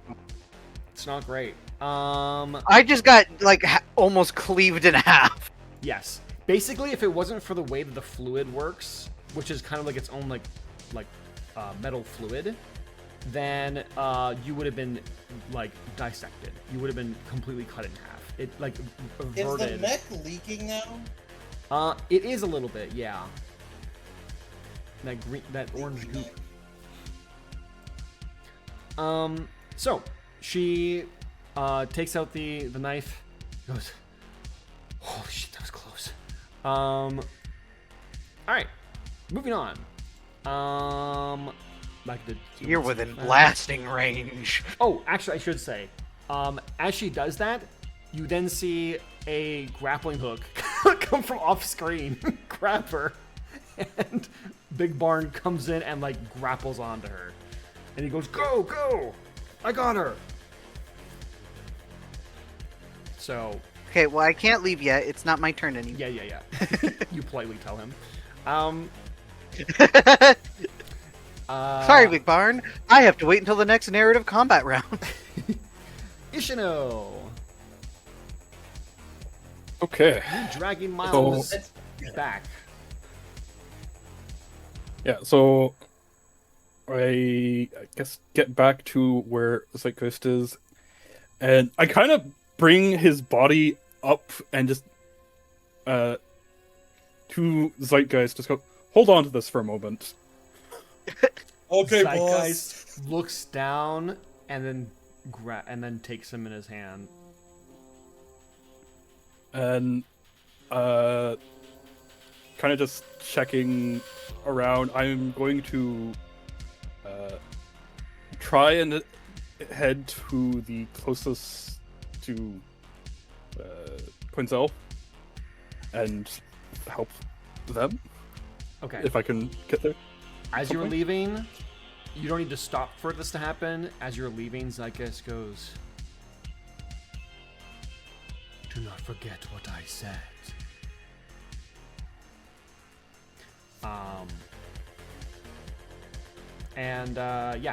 This would be a get somewhere quickly roll. I would say, do you have a mobility hard suit? No, you have something like you have like a different thing, do you? I have the stealth suit. You have a stealth suit. Sneaky. Okay. To get through what Micah had to get through, unless you have some plan to get around that, it is probably a difficulty to traverse it by foot very quickly. But no risk or anything like that. So just, I would say it would be a difficult check. So you get 1 difficulty. Unless you want to push it or have something else that would help you. I don't really have a skill trigger for this, so. Oh, you don't have to get somewhere quickly. I mean, if No. you want to use a different trigger, you can always tell me what you want to do and see if there's something else.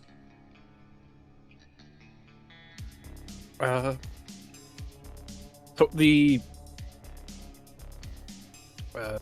route there how was it dangerous again, or like? It's not is there actually anything? dangerous; it's hard to traverse. It's like because there's no even ground. It's like all either like mud, or Oh, okay. or roots and things like that. It is more stable here than when you guys were fighting previous. It's not like huge swaths of mud, but it's getting better in the area that you're in. But it for a person on foot is quite difficult. Okay, so I am going to juice myself with one of my stims. Okay. Forbidden so- orange juice. Juice heightened senses, alertness, reduced fatigue, and shortened reaction times. Just so I. Oh yeah. Oh yeah. I think that's cool. Yeah, I would give you accuracy to cancel it out if you want. Yeah. Because you can use gear to change your rolls. You get like accuracies and things. Yeah. So you use that to juice up as you are now sensing everything in slower motion, and you are doing flips and shit, like ninja flips and shit off roots, to try and get there. Yeah. Hardcore parkour. So yeah, you can go ahead and make that roll. Unless you're doing, do you have any other type of trigger? Or do you want to try and, or are you still going to use just your 0? Which gets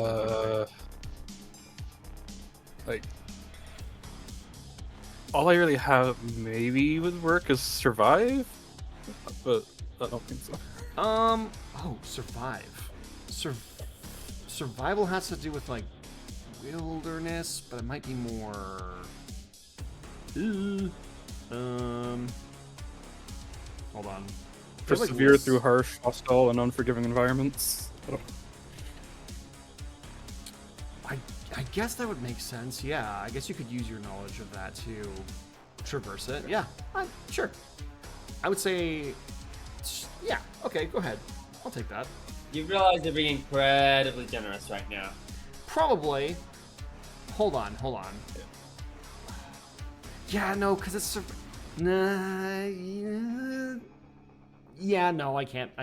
Survival is definitely different than get somewhere quickly, and this is definitely you trying to get over there, quite a bit of distance. Yeah. I'd say no then. It would be basically the get somewhere quickly, which would essentially just be the regular roll.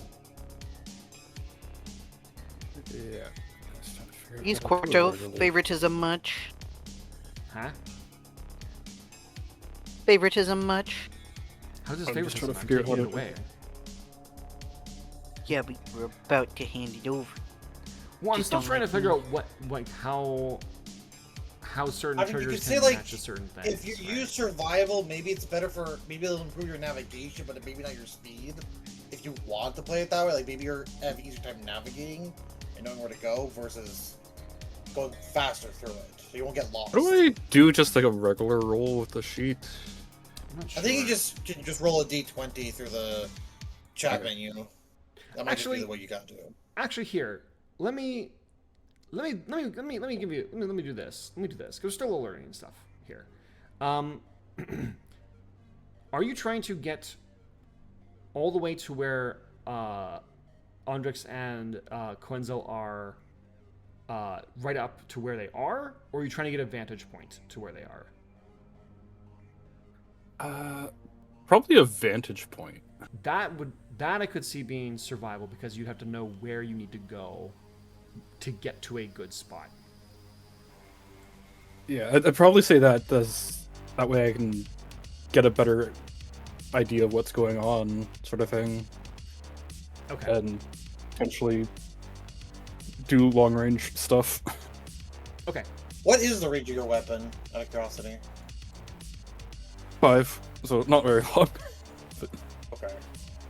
Right, but this is also for, 5 is the size of like what mech combat would be, right? So it's decent, but it's not like crazy. I guess it'd be like 50 feet. Okay, so I am going to use survival Yeah, you can use survival. for survive. hmm If you were to try and get right up close to them, I would have to stick to 18. to get someone quickly. 18. Okay. So you are able to get over there. You are not right up where they are, but you now have a clear line of sight to them as you get into onto one of the trees. You figure out like, okay, the formation here, there's some rock here. Okay, if I go, you kind of, because of your stems as well, you're kind of like pathing out which branches and rocks you can get onto and jump off of.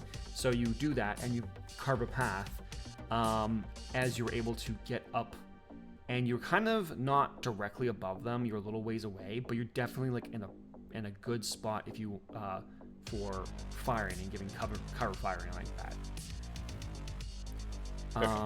Or shooting, like just like you have a good vantage point now. But that takes all of your time to get there. So, I think for this round we did everyone. So we're now in the third round of narrative combat. Not that there's really rounds per se, but Coenzo. Yeah. It looks like he is he's trying to get away just long enough to what you call it? To reload. That's what it looks like he's trying to do. Yeah. Yep. Question: is the cover he's trying to get to within line of sight for Ishino? He hasn't noticed Ishino yet, and where he would still be. Yeah, Ishino would still have a good vantage point. Like that's what her whole thing is about. So she could still see him going to the cover. All right. And since I know that Ishino is there thanks to the data plating, I say, I've already got a gun on. You're too late, Andrex. We've already got you surrounded. You go to that cover, you die. Throw down their damn gun. And I think, can I use convincing rhetoric? Is it a narrative? Is it a talent or is it a narrative? Let's see. Trigger. You know, it takes the scan. Quick tech action against the hostile. Okay, so this is more mech based. Blah. This is like you like. Oh wait, what about this? I can do that. Raven and Edward. Thank you for the raids. Oh hey. Rev word. And the Sriracha. And the Sriracha. Okay, I'm gonna try and shout you out. All. There's Sriracha sauce. Sriracha sauce. Thank you all so much. I'm gonna shout you out in order, but it's gonna take a minute. Oh, you guys were playing the Two Birds in a Briefcase? They also joined in the middle of an ad. Oh, Hey, yeah. get out of that briefcase. Ah, shit, there was an ad. Okay, well, I'll wait for the ad to be over before I fully address them, but also I can't shout out everyone at the same time because they give like a... Wait, actually, did they change that? Is there a timeout? I think there still is a timeout for the shoutouts. You just can't spam it. 1 minute and 36 seconds. It's kind or of like every 2 really minutes. stupid. It is really stupid. It's very stupid. Very stupid. It's my I wouldn't Because mind people if do they raid did- parties all the time. They should do if we're having like stream together and everyone raids the same person. We should be able to shout out multiple people together. I think we that would be forgot to do great. stream together. Shit. Indeed.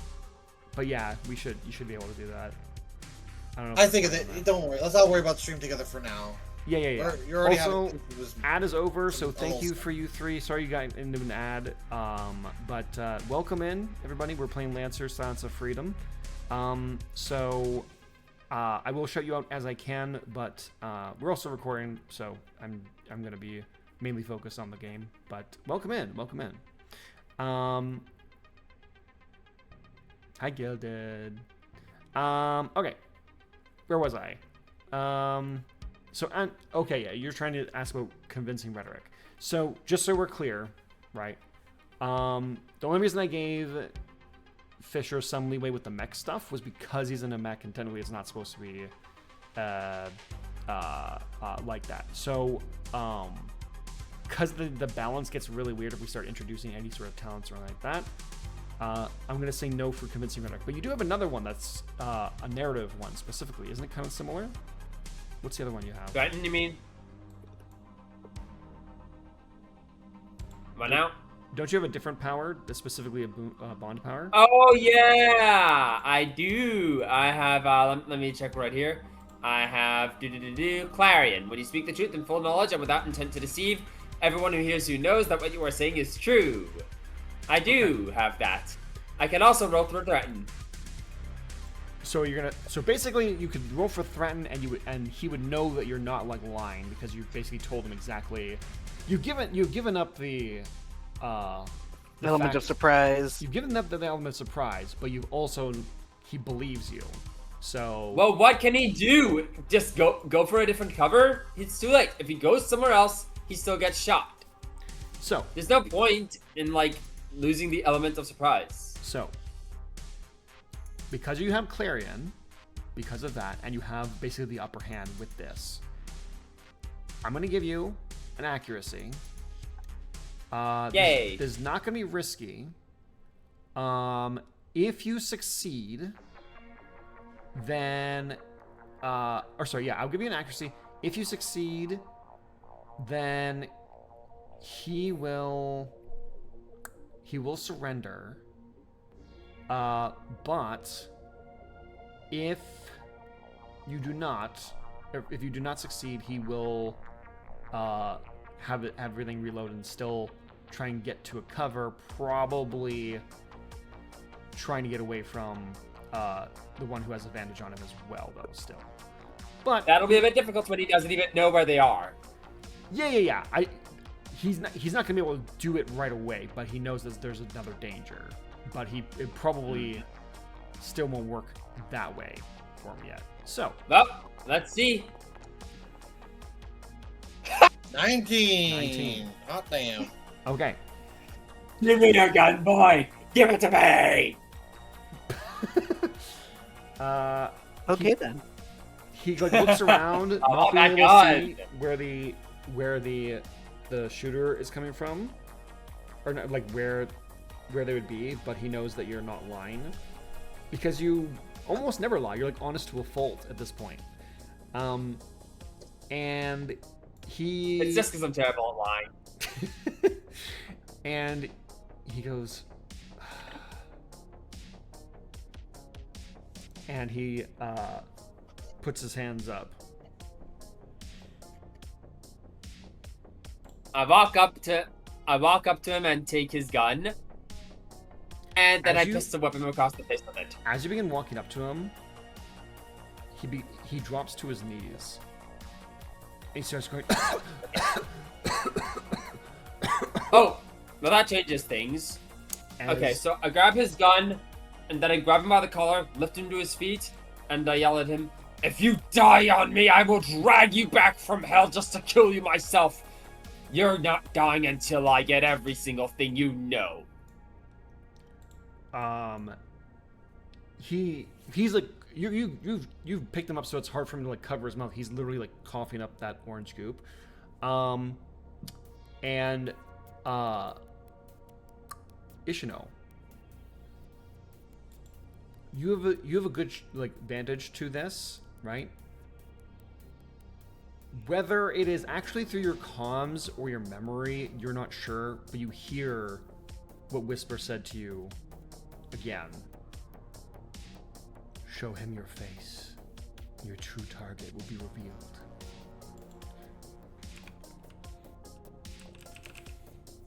Also, I'm going to just shout out Edward. That being said, so you have him. He has essentially dropped his gun, because when you picked him up and he was already kind of sputtering, he has dropped his gun. It's Yeah. kind of like sitting I on picked up the gun. Oh, you so- picked up the gun. Yes. Okay, so like So one somebody hand what I you got. have him, one hand you have the gun. Yes. Okay. So, I believe since we're in a new round, since Ishino is closest, Ishino, what do you want to do?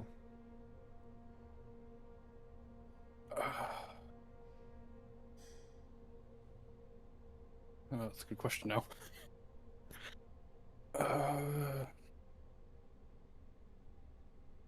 If I get betrayed again, this will turn into PvP. I guess Ishino's going to kind of just target the Blackbird and just slowly approach, making sure the fight is done, sort of thing. As you like slowly approach, it's almost like everything kind of goes black for a second as you, as it then appears, and like time has moved forward a slight amount, and you are now like much closer to them. If that's not a sign, I am going to take my helmet off, I guess, and show my face. It's a good song. It's a good song for this. Maybe this one. One sec. Wait, who are they? Who are the base being shown to? No, we'll use this one. So Ishino, as long as you've known her, she's kept on her mask, her helmet. You've not seen her face before. Mm-hmm. As she approaches, also with Crow essentially disabled, Miles is out, Briel's dead, and Andrex now this. We're basically out of narrative combat, by the way, everybody. So good job. Ishino. As you come over, you begin to take off the helmet, just kind of like this, like depressurizing as you like take it off. And from what I remember, you have like the type of, you have that weird undersuit thing, right? It's kind of like goop. Yeah. Yeah. So kind of like as you take it off, there's a kind of like just kind of like a little bit of like a squelching noise. As you take it off, Quenzel, you and you and Andrex kind of like look to the side to see, and you see a face that maybe once was pretty and has this kind of like longer hair but scars on different parts of the face, and these eyes that kind of have like a slight glow to them. It's otherworldly, right? She looks kind of off. But the thing is, you don't recognize before Andrex does. Where Andrex has this horrified look in his eyes. And he kind of goes and then under his breath, just barely Ishino can hear, but Quenzel, you definitely hear him go. I'm searching my things real quick. There it is. Sierra. And as he says that, you feel his body begin to melt. Where his clothes are seem to turn into that orange goop as his everything is beginning to slough. I was holding him by the collar, so I guess it just turns to goop in my hands. Yeah, it's not immediate. He is melting right now. As soon as he said that name, and you recognize that name, and you realize, even though she looks much different, with the name Sierra, you know that she looks like, uncannily, even though messed up, like Sierra Orlan, the daughter of the Baron of Xionen. The daughter of... Caden's daughter? Correct. Okay, how long have I known her? What do I know about her? Or did I know about her? And how long has she been missing for her to She's be not like been this? missing. What? When everything happened in the at Xionen, you never heard of her missing. Okay. Well, I never heard of her being an assassin either. Did I? Indeed, and she didn't look like this. But that is definitely her face. Just wrong. Scarred. And with glowing eyes. Well, angry as hell, I release my hand, not that it's holding anything anymore, and I flick what's left of the goo off of it. I then I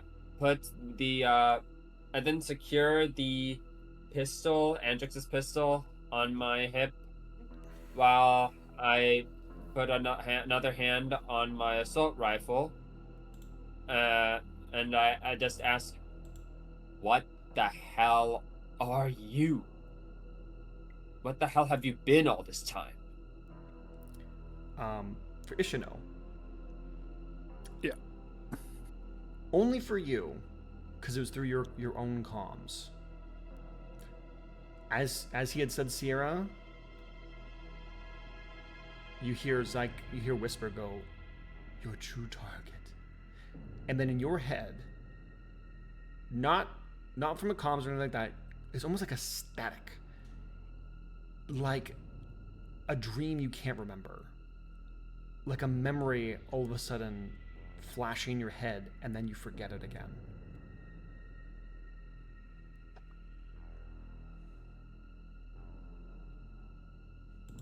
And then it finally fades away.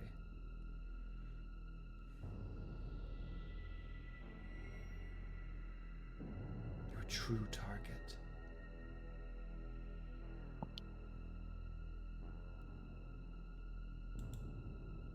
So Quattro, earlier I asked about Sierra. Yeah. What do I know about her? Sierra is someone who is very much a what would be considered like the picturesque perfect daughter of the Baron, someone who's a socialite, who has dabbled in her own on like learning the ways of combat, even though she's no Blackbird or anything like that, but as like a noble lineage, she's like meant to defend herself and learn all those type of things. But a very smart individual who it doesn't exactly like help her father run anything, but is very much in like doing different works in like some of the different academies and things. She's a very public facing figure. Think very like very princess-esque. Like she's very like she's looked up to by a lot of people, at least the people who like the government, like on the face. The people who are like underground and know everything, like they probably just hate everyone who is like a noble, but like in general she has a very good public image. Also, was it ever clear on whether or not she was involved in this entire conspiracy bullshit? No. This is the first you've even considered that. But one other point to note,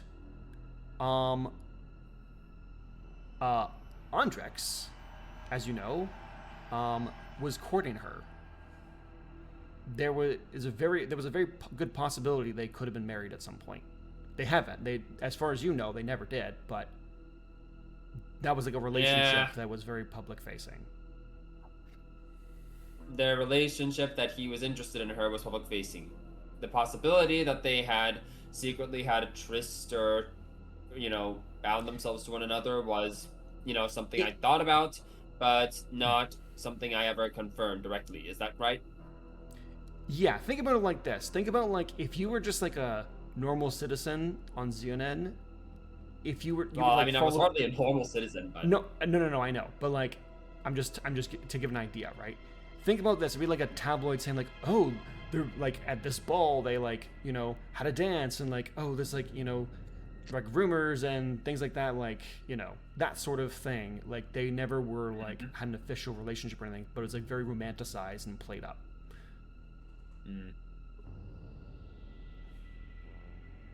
Noted. Yeah. Even though we're out of narrative combat, I'm assuming Mike is still adrenaline bound. I'm assuming I finally show up at some point. Yeah, you can make your way there now. Fisher would also be able to make it if Fisher was continuing on instead of staying there with Big Barn. Yeah, he's got this handled. Yeah, Big Barn suplexes the crow in the background. In the back is fucking from the top rope. WWE music. He just does the Zangief thing. Like, have you guys seen the trailers for the Street Fighter movie with like Zangief doing his thing? That's what. Exactly. The Zangief crap. Yeah. With the steel chair. There's no steel chair. He's just suplexing her. He's just doing a backflip. Just a backflip. Before we get too far. Yes. I wasn't sure if I was just getting dead air or not, but when you said who my target was that just... I hear nothing? I couldn't hear you for that. Oh, no. After Andrix said the name Sierra, looking at you horrified, Whisper said, your true target. Okay, and then said nothing else. Yeah, no, and then after that, it said nothing else. Okay, I just wasn't sure if Sorry. I was getting... No, that's accurate. So, I imagine I come in, I probably can recognize that it's Ishino at least, but I don't recognize the face, because I would not. Yeah, everything else, like, she has, like, the rest of the body armor or whatever, like, but you've never seen her face. For you, and then particularly, you I probably see a don't pile know. Of goop. You don't recognize her, yeah. You see the pile of goop. I It's would... Half melted. I see... Yeah. Did all the technology he would... Like, all the pieces... Because I know you said his clothing is still there, right? I mean, his clothing was turning to goop, but considering that I kind of watched him turn to goop, I feel like anyone who has data plating or had a live feed would get, like, an idea of what the hell was going on. I wasn't checking my live feed when I was rushing over because I still thought we were in comments. Anna has a recording. I just show up and I just see... Yes, but that's what you see. You see he's kind of like... He's been dropped, and he's kind of like half melting, like... I'm gonna go... dig... I'm gonna, like, look around, see everyone just kind of freaking out. I'm like, fuck it, whatever. I run over to the goop, I look for the thing that's causing the jamming, and I try to shut that down.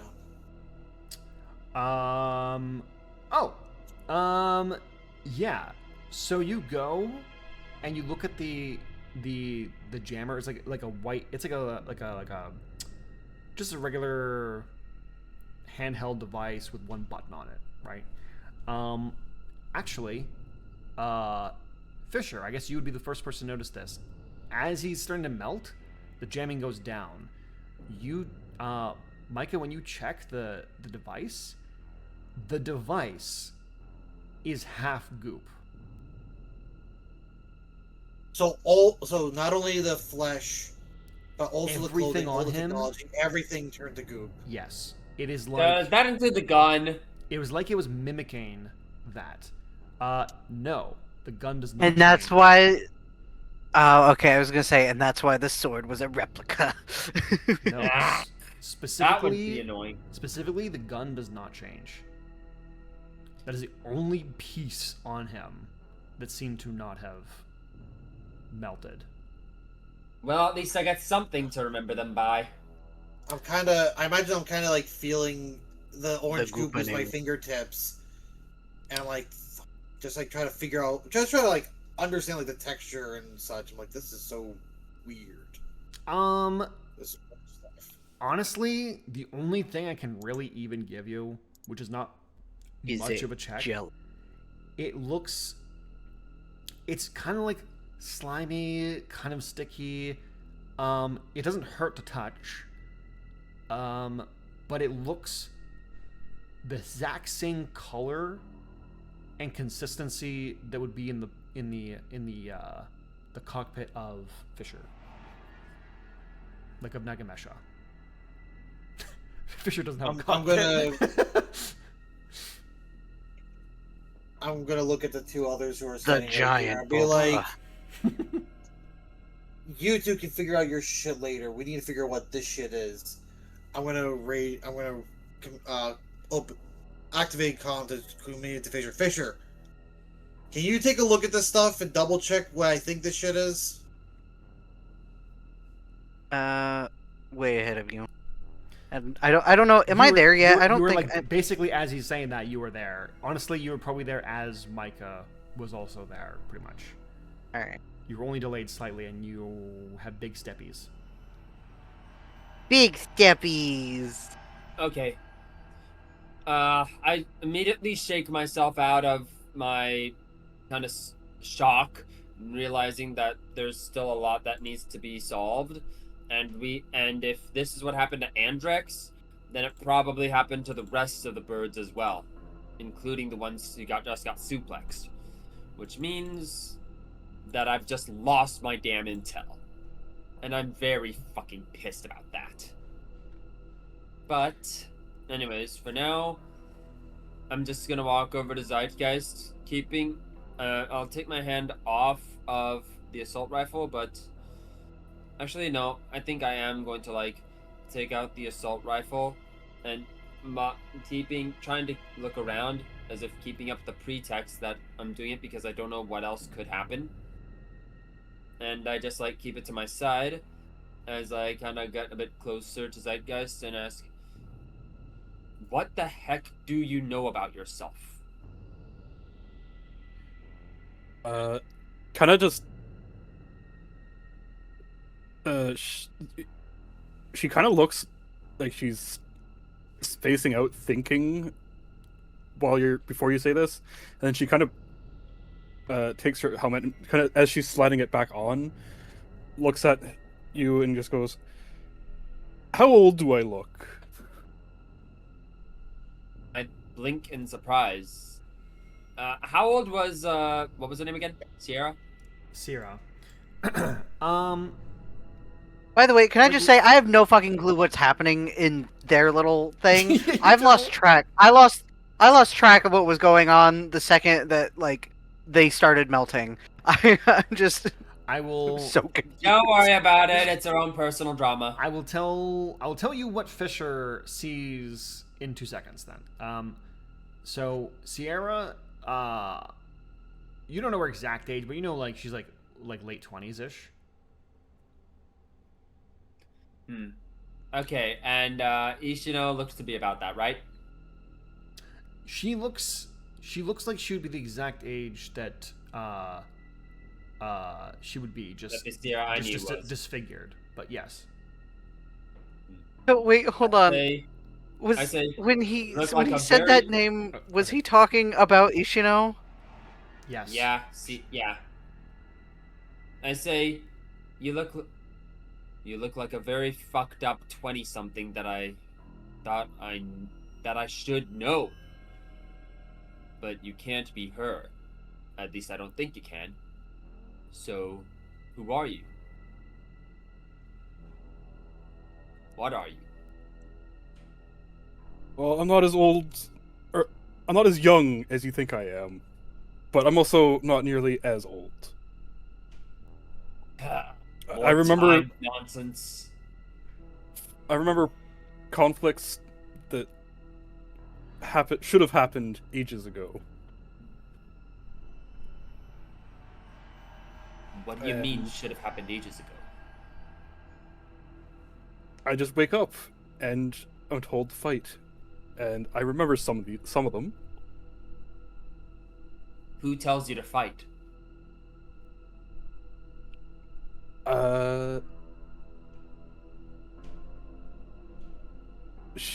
She doesn't say, but she kind of just nods toward the cave. I take a look.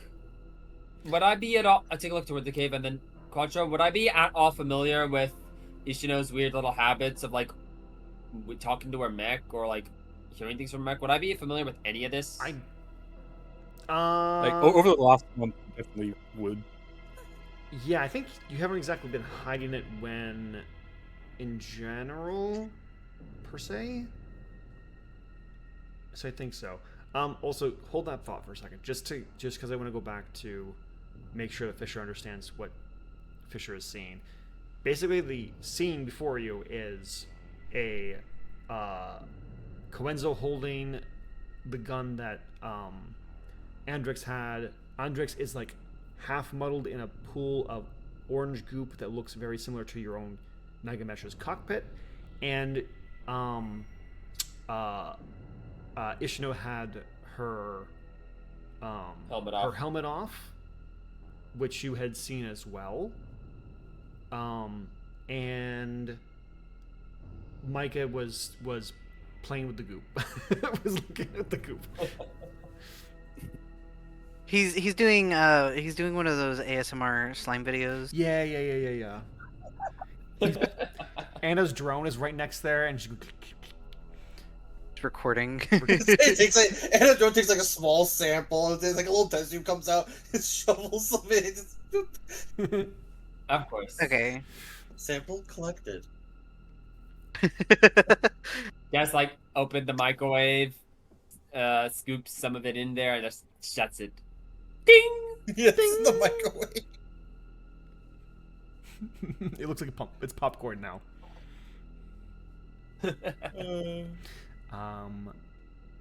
Fisher, is there anything you want to do during all this? I'm debating on getting out. However, I am kind of missing a large chunk of my side. Do I notice this? Yeah, you have like a gash. Let me put it this way, right? Harm also means like avoiding fatal blows, right? You don't have an actual burden, so it's not like a debilitating thing. You basically have a gash that could have been way worse. You are bleeding, but it's not going to be like, it's going to be painful, but it's not going to be like debilitating. But it does suck. Actually, I have a couple questions for you in DM if you want to bleed out if it doesn't get patched up, right? Now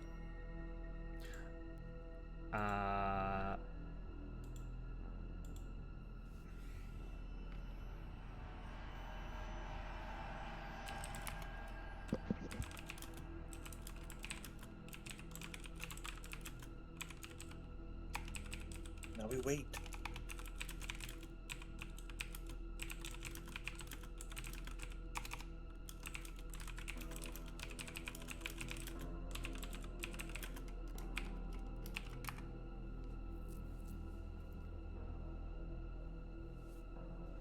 Does that answer your question there? Yeah, that's what I thought was happening. Mm-hmm. Yeah.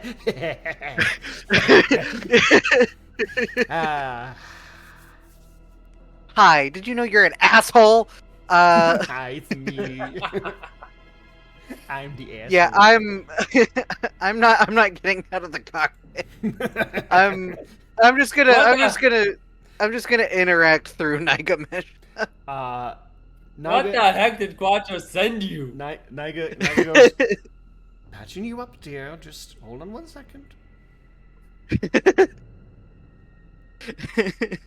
Yeah, I'm still not getting out of the cockpit right now. Oh, I know. Oh, I know. It's still basically you feel it kind of being stitched together just a little bit, just enough to stop bleeding. Yeah, I'm gonna inspect the goop and everything around through the mech. Yeah. Because I feel like that wouldn't really hinder me in any way because I have weird fuck ass meat mech. Okay, so let me ask you because I didn't actually ask for Micah before. Because for Micah, there's only so much information you can get, I suppose. But Micah's one interacting with it fully. If you want to work with Micah, you can make a check to see if you like. This is for Fisher to make a check to see if they can figure out something about it. If you want to work with Micah on it, Micah could give you teamwork and Micah could give you an extra accuracy, but that's up to you guys. Yeah, I might as well. I'm happy enough to give you a teamwork. Yeah, I'm just like trying to think. I just want to know like how important is this goop or what the hell is going on because I have no clue. Okay, so I think I know what this is. Do you have any triggers you want to invoke for this? Also, this is just so you're clear. This is clear, Fisher. I think you know mainly what this is as well. This is for like some like for sure confirmation and also any other little information. Yeah. On figuring this out.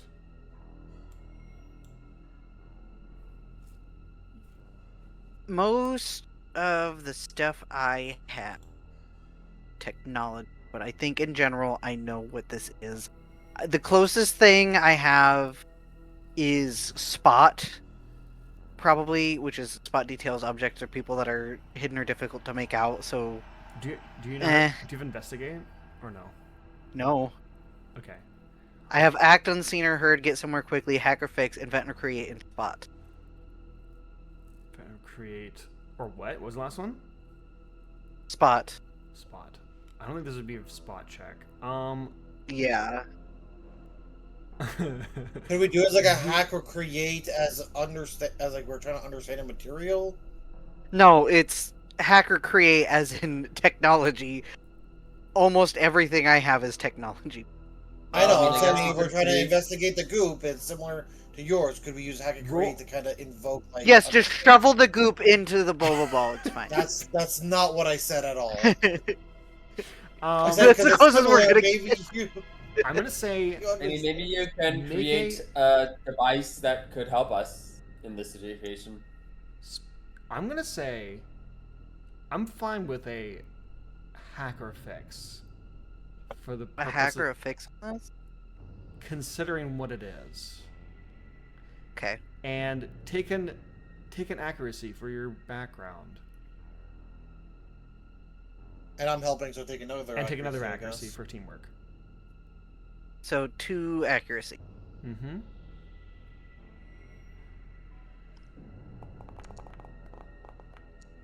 That's pretty good.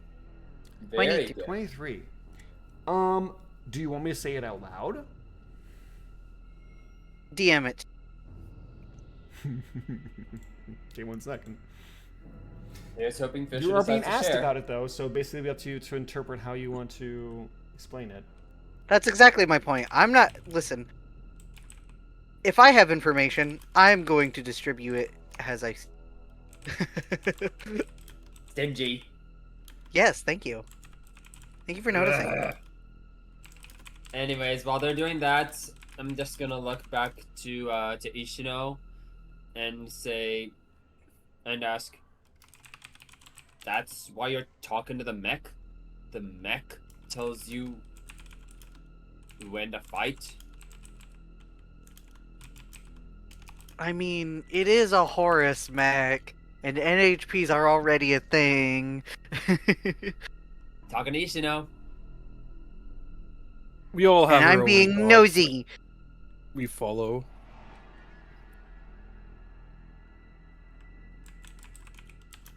I exact Zeitgeist's will. I just give them a very weird look, and then does Ichino still have the sword on her? I probably wouldn't. This. Yeah, you would wait because you wouldn't have really had time to like put it away and anything, so you would have it on you. I guess so. Okay, so then I take a look. Okay, so I notice this sword on you, and I holster my rifle, and then ask, "Can I see that sword?" My third arm will kind of hold it up. All right. I take Who is this Sierra to you, anyway? Yeah. Anyways, I take the sheath, sword and all. Take a look at it, unsheath it real quick, and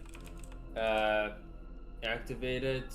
Kind of hold it at my side for a sec, wiggle it around a bit. Then I sheath it again and say, "Do you mind if I keep this? It is your spoil of war, but I want to mount all of these on my mech." Oh.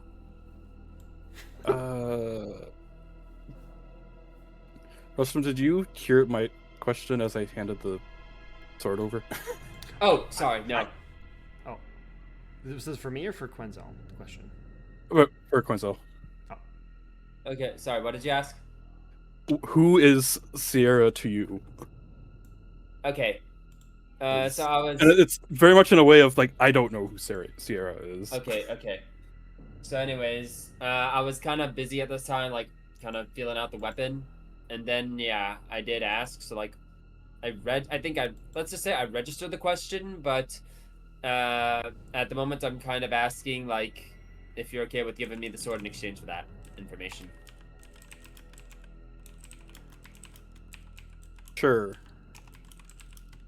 I nod, and then put the sword also on my hip, while saying, "Sierra is someone that both Andrix and I knew. Rumor was that Andrix was courting her back on Xionen, but as far as I knew, that's all it ever was, just tabloid nonsense. She supposed... I'm, like, kind of jumbled up, and then I shake my head and say, she is the daughter of Baron Caden Orlin, a socialite, a princess of Xionen, so to speak. She's very well loved by anyone that cares enough to love their overlords." And then I say, "And she is very much still alive, never went missing, never appeared to be anything like you. And last I checked, she's still active in her little social circles or whatever. So if she's there, who are you?" You guys are saying this fully out loud so me and Fisher can hear, by the way, right? Yeah. Okay.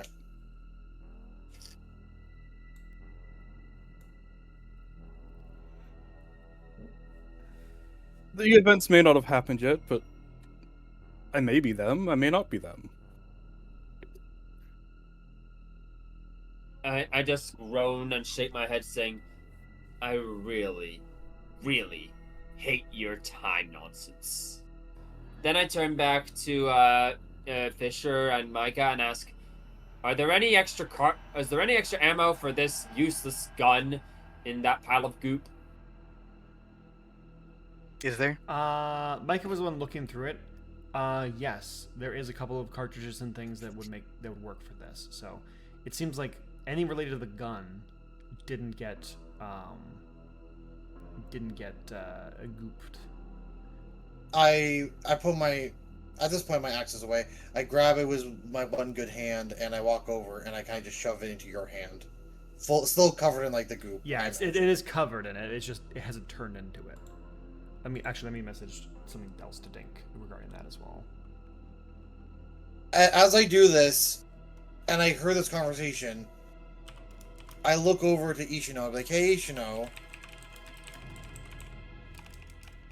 are you sharing a face with someone?"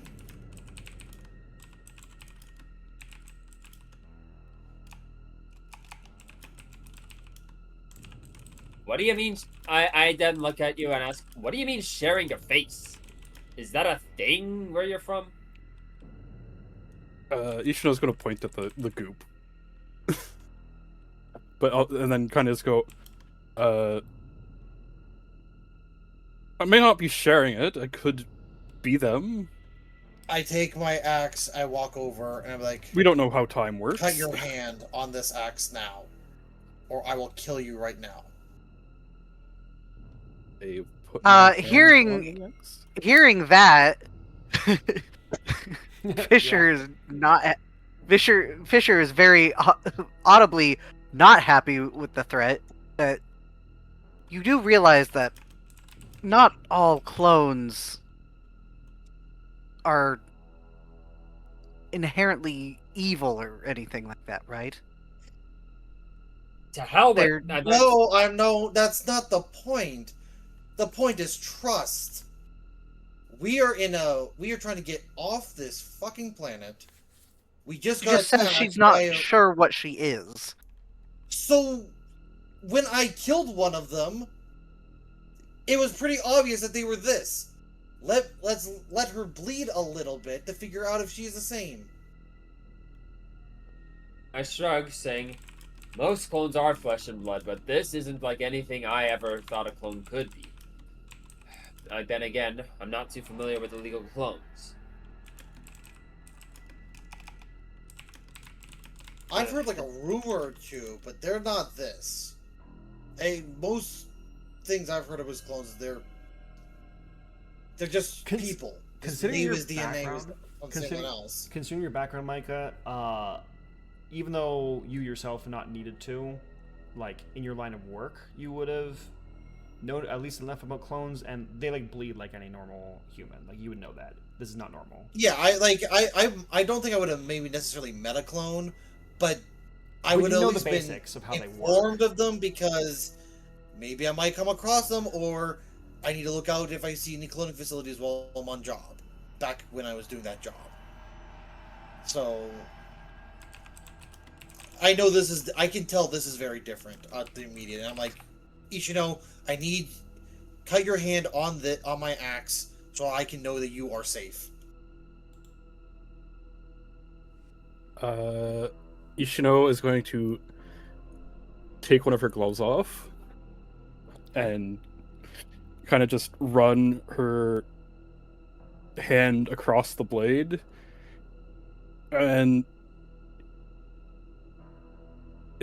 at first it doesn't look like it's bleeding. It looks almost like static, and then it starts to bleed normally. So it bleeds red? It bleeds Yes. red. It is a little weird with like the static and everything like that, but the bleeding is normal and does not look like these guys. I turn to Mike Question. and say, A question for DM. Mhm. Because of my origin being from the Long Rim, I'm very familiar with different types of cryo, just in general, because people would travel with to travel long distances, they would need to be cryogenically, like, contained to be moved around a lot, especially for, like, over long distance travel. Would I be able to detect if someone has suffered, like, long-term use of cryogenics on their skin? Oh, interesting. Do you have any triggers that would help? This would be basically. Okay. I can read a situation, look for subtext, motives, or threats, or spot details, objects, or people. This would be more like a medical. So I feel like maybe thing. spotting details. Spotting details. It's a little bit of medical, but like if I'm just like, I might recognize like if someone's been through a lot of cryogenic freezing, maybe like I could figure out if Ishino was cryogenically frozen, popped out every so often, and whatnot, or if something else is going on. Like I'm just trying to read that situation. I wouldn't say it's a read situation. Did you say investigate or no? Because investigate's like. I said this is. I was thinking this would be more of a spot. There's spot Spot. details, objects, or people. That would probably like I'm looking at like the way their skin. Yeah. Maybe how like they're looking around and such. You know what? Just looking at You like, would their definitely physical be- appearance. You would definitely be familiar with cryo things. So yeah. So this is for details. Yeah, I'll allow a spot check. You can have a spot check. There's not going to be any Okay. difficulty or thing. So. 23. All right. First off the bat, right? The way that cryosleep works is that it's freezing like them so that they're kind of like they stay in that form for a lot longer, right? So like and then they don't need to process things, all that stuff. So in terms of the timey-wimey bullshit, it doesn't have anything to do with that. Like you've never heard of anything like that. Like just cross that off. Yeah. But in terms of her skin and like that, it doesn't look so much as cryo. You don't think that's what's like causing some of like the issues with it? From based on like the scars though, the scars you've seen, it's also on her hands. Like there was some scars on her hands and scars on her face.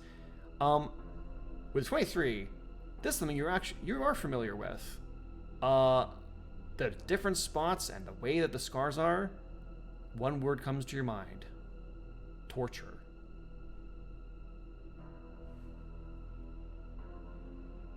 I'm gonna keep that one to myself, but I'm gonna be like, I don't know what the hell's going on with this, but I want damn answers soon, because I don't want to risk our lives not knowing what the hell's going on here. You two figure it out before we get to the fucking town. I want to just walk off at this point, unless someone talks to me. I'm gonna talk to you and say, hold on a sec. You took down one of the others a while back, didn't you? Yeah, I was gonna go grab see if they left any evidence of their existence. I'll come with you. Just give me a sec. I gotta pack up all this nonsense I set out for the hunting. All right. In the interest of time, if there's anyone else wants to discuss at this particular spot or do anything here, otherwise we can move the scene over to Brielle's corpse. There is some. I want to ask Fisher, for all the good it'll do, what they found out about the goop while I'm packing up. All right, so I've had my second to look at it.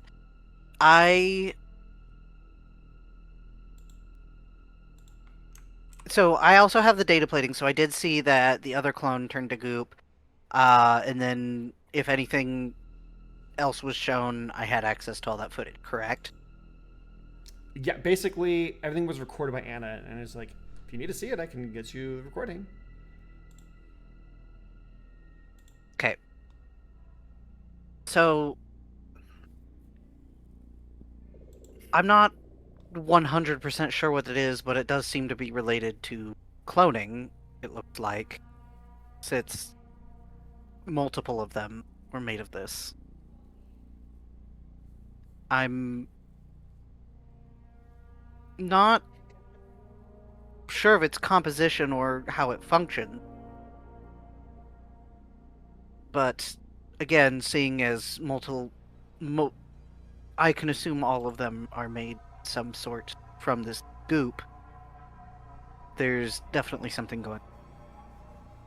No kidding. That goop looks the exact same, feels the exact same as the stuff in your mech cockpit. None of you have felt the goop in the Boba Ball because it would literally eat your limbs. So okay, then I'm just gonna say that it looks the exact it looks the exact same as the goop in your cockpit. I kind of nod in agreement, like, yeah, that's kind of what I was thinking too. And as we know, my mech is a Horus mech. There's no telling what's going on. Clearly has some sort of lineage this technology shares. More importantly, hold on. something else. Side note. I don't remember where was my mech found, because I don't believe my mech was found on the planet we're currently on. We found it on the previous planet, correct? No, you found it on this planet. You were working here for this planet. And then they transferred me to They the other one. transferred you. Okay. They transferred you to Xionen because that's where Xionen Doomed Division was. All right. Yes. And then I got You transferred basically here. came back home, sort of. It's not Right. really home, but you know what I mean. We're also aware that the Doom divisions have access to multiple vaults across the planet system that are all in some way or another related to the Silence and Horus. But the Doom Division sent Hold us here on, that kill seems to be them, multiple? I thought there was just the one. Our current division is the Xionen Doom Division. We were previously on Agamia. We're currently on Ogamiya. Or wait. That's right, it went from XDD to ODD. Yep, Yep. that's my bad. Reverse And those. Right? Why did we get sent here to kill them initially? Right? That we were here to prevent these guys from getting to the vault we were just at before, right? So Are they you saying can't I be don't on know the if same you're, team. I don't know if you've noticed, but the military or whatever it is they want to call themselves, they're greedy bastards, and they're going to take whatever they can get by force. There's multiple vaults So across who? the planet. So why? I don't send- know what's in them. No. There were not. Us and the when the Blackbirds first came here, it was the pirates. They attacked us. They attacked the settlement and went to go investigate the vault, right? Yes. Then we came in. Our job was to kill the pirates, including the Blackbirds initially.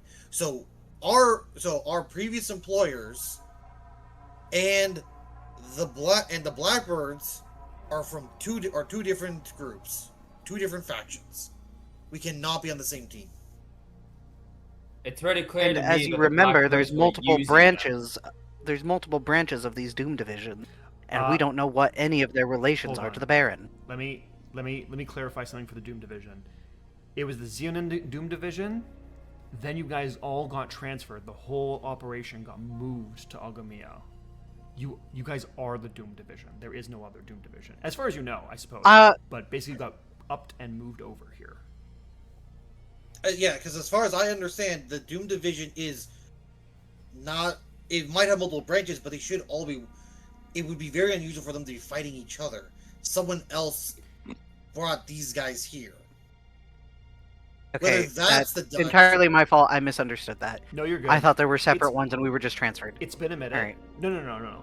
It's been a minute, and that kind of only got really talked about in the basically introduction of how you guys got here. So that's All right. Let me put some, because it's been over a long period of time that we've had these sessions. So let me give a little bit of something that's kind of nagging in all of your brains a little bit here. When you guys were working at Xionen, you were, doing this, that, and the other thing, that whatever dirty work they wanted you to do.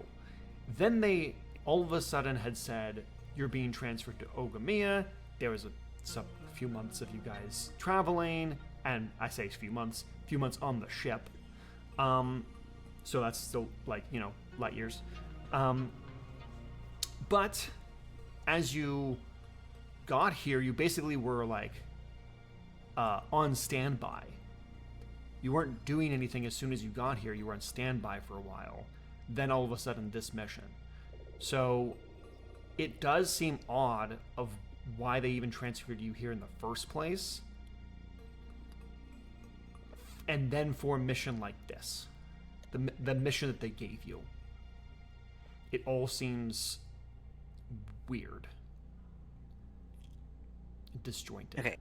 Maybe it's a rogue element within the Doom Divisions that went to go investigate with the Blackbird clones, and then Why do our we keep guys talking are about Doom sent as a- Divisions when we're the only one? Because knowing Union and knowing fucking the people who want us, they're going to have multiple kill teams. That's just tactics. Yeah, but hold on. Why are we talking Union? Why are we talking? What do you mean? Why are we talking Union? What? They're in the You mentioned KTV, Union. not. No. I'm like, was the Doom Divisions underneath the KTB explicitly? Because I was arrested by Union, and I was given to the Doom Division from Union, so Union's involved. Correct. That may have just been a simple prisoner transfer given authority or diplomatic situation. We They really don't transfer know. someone like me for diplomacy. True. But still, That does. we have no also does idea seem odd. whether it was even officially approved. It could have just been a clandestine thing. Who would notice a prisoner imprisoned for life just being shunted off somewhere else? They could easily keep that under wraps. Well, we also don't know what's going on behind the scenes. We're only given a very limited amount of information depending on what exactly they want us to do. It's entirely possible that they were aware that someone was snooping around on Ogamiya. And we were sent Getting in as a into guard vaults. force. When someone tries to get to a vault, they would send us in to eradicate them. We were here at guard duty essentially, but without knowing it. Speaking of that place, which I think we should kind of avoid mentioning, given the fact that we were asked by a certain individual to not mention it or their presence. When the Blackbirds died over there, they didn't turn into goop then. Why now? I look at Ishino. They started turning to goop in front of you. They saw your face. And not necessarily. Yours seemed to start turning into goop when they died. Was mine melting when after I killed them? After Or you was killed mine them, just dead? yes, they started melting. Well, But you it didn't was- kill this one. But it was slow. It was like you shot them, their neck was like blown out, and they collapsed. You kind of didn't really stick around. But basically, let's move the scene over because you guys said we were going over to Brielle anyway. She's like basically more or less melted into the ground. Is the hammer still there? The hammer is still there. I take the hammer. Also, I also put in the chat the last hand replica for the gun for you there, Quenzel. And for the hammer, it's called Ship Shaper. Which chat? I don't... The Foundry chat. Oh, right. Got it. Give me a sec.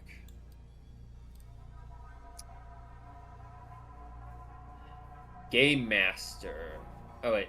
Ship Shaper Replica. Inaccurate 2, AP4. Yeah, kinetic this thing damage. does a hell of a punch. It is very Yeah. inaccurate. It's even more inaccurate than the other ones. It's like very heavy, and it's also the Big old replica. boomstick and a hand. If it hits, it also does. If you make it do ordnance, so you have to do it before you do anything else. It hits harder the bigger the enemy. Well, it's certainly quite the interesting little doohickey, but I was never really planning on using it. I might keep the ammo. I'll keep the ammo in the gun, but I'm gonna keep all these weapons mounted on my mech, in place of all the trophies I once had that got stripped away. Okay. I'm just letting you know in case. Okay, so anyways, I take the hammer as well. Now all that's left is to claim Crow's weapon, which I think should be in her mech. Yeah. So Does big. Crow's mech isn't moving at all at this point, or no? Yeah, actually. Big Barn is like restraining her, but she now seems to be in a panic, realizing that. Hello, OS Wizards. Thank you for the raid. Welcome on in. Welcome. So many raids today. I'll give you a shout out. We're just playing some Lancer today. Welcome on in. So, so yeah, Big Barn is like grappling her, but she is like, let me go, as she like, her whole mech is thrashing around. She seems to have understood what happened to Brielle. I'm gonna look Okay. at Ishino and be like, Ishino, make sure to put your helmet back on. Let's not give Ishino them already the did put the information. helmet Yeah, back she already on. put it back on. Yeah, I think so, right? Oh, I didn't hear it. My bad. Okay. How dare you? Did Barn bring Kasana over to where Brielle is, or are they close, or what's the deal with that? So Brielle is like goop just outside the caves. Or wait, sorry, who are you talking about for Brielle or Kasana? Kasana's in the crow. Okay, yeah. Brielle is goop just outside the caves. Is Kasana like within walking distance? Like, she doesn't have. Does she? Relatively. Big Barn can like drag her. No need for that. I'm just gonna take the hammer and then walk over to where Barn is restraining Kasana. Okay. We can still hear her and she can hear us, right?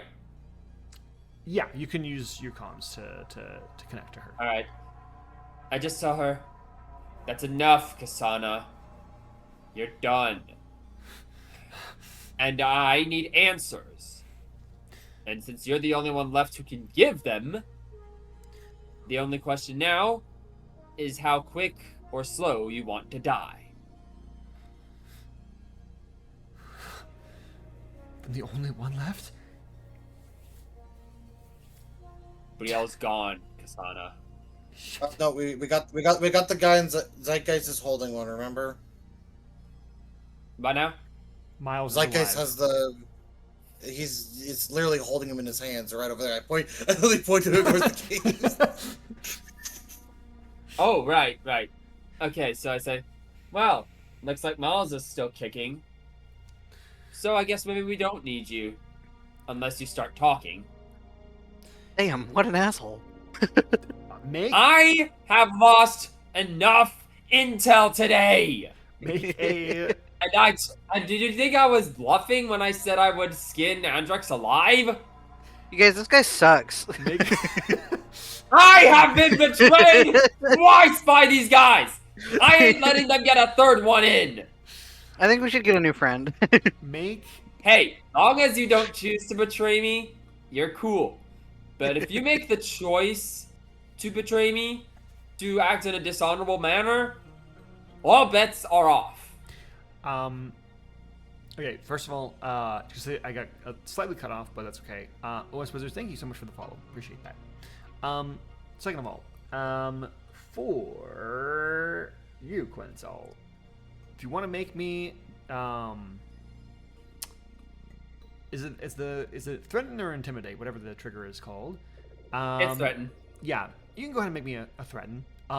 She is pretty Noted. darn. You can get an accuracy for it. Take an accuracy. Got it. Oh, thanks. Nice. 18. Okay. So, she all of a sudden kind of like goes slack. And Big Barn's like, oh, finally, brother. She was gonna get. What do you say? No, that's exactly how he talks too. The only thing I can No, ever no, think what of did for he Big say? Barn is that he says brother. No, what that's was exactly the- how he talks though. What was the first word, though? I didn't catch that. I don't even remember. Finally. What he It said. was finally, brother. Finally, brother. Yeah. Oh, brother. Anyway,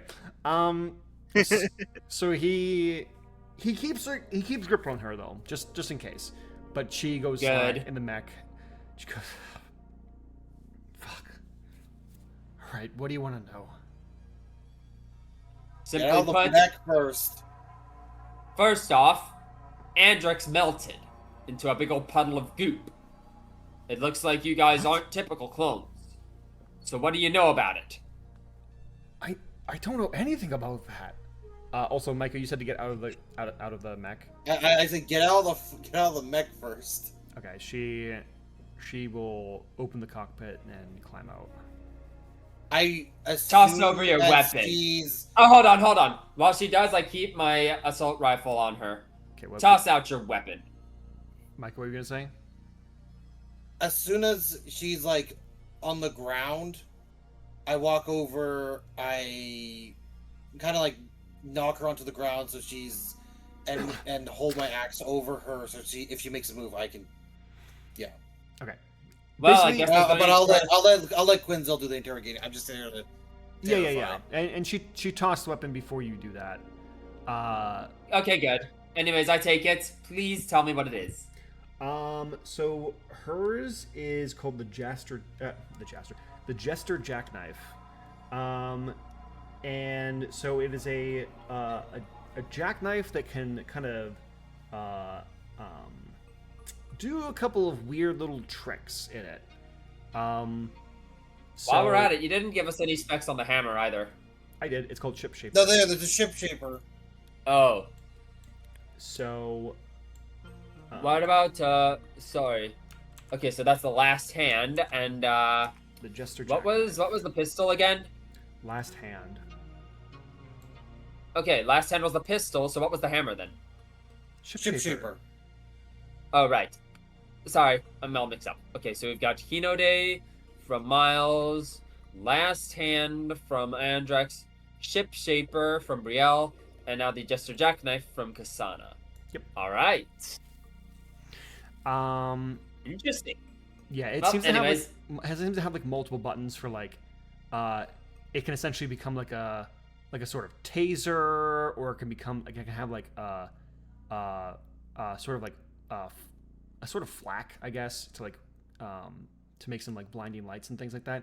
It basically has all sorts of weird things to make it like difficult for the opponent and give the time to like use against. Heh. Well, the Swiss army clearly got an upgrade over the last couple centuries. Actually, even more specifically to you, Quenzel, because you've seen her need to fight with this, she was essentially a lot of these weapons for these guys are weapons that were modified from their original long rim days. Naturally. But one of the ones that wasn't modified as much was the Jester Jackknife. However, as a matter of fact, because of like noble tendencies and it seemed like dishonorable to do all these different tricks, she had to basically use it as just a regular knife and not use those. Basically, she only uses them in like really dire circumstances because it's So I know what it's considered capable of. not honorable. But basically. yeah. Yeah. Either way, you've pressed her into the mud there. You have your Yep. axe over her. What do you want to do? What do you want to say? Okay. Well, I suppose it would only be natural that you don't understand the cloning process.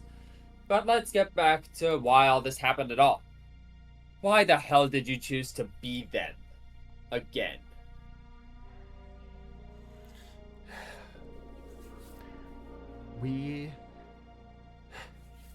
I don't know how this happened to us, but Andrex started realizing. Hold on. I think my hand's coming down. 1 second, sorry. No worries. Just watching his model just slide off screen. Reep. Weep! There he goes! We didn't put us. Woobly. He didn't put us on break, no. He didn't put us on break, so we just get to chill here with chat. So, chat, I hope everyone had a fun time watching some narrative combat. Yeah, you're all stuck with us now.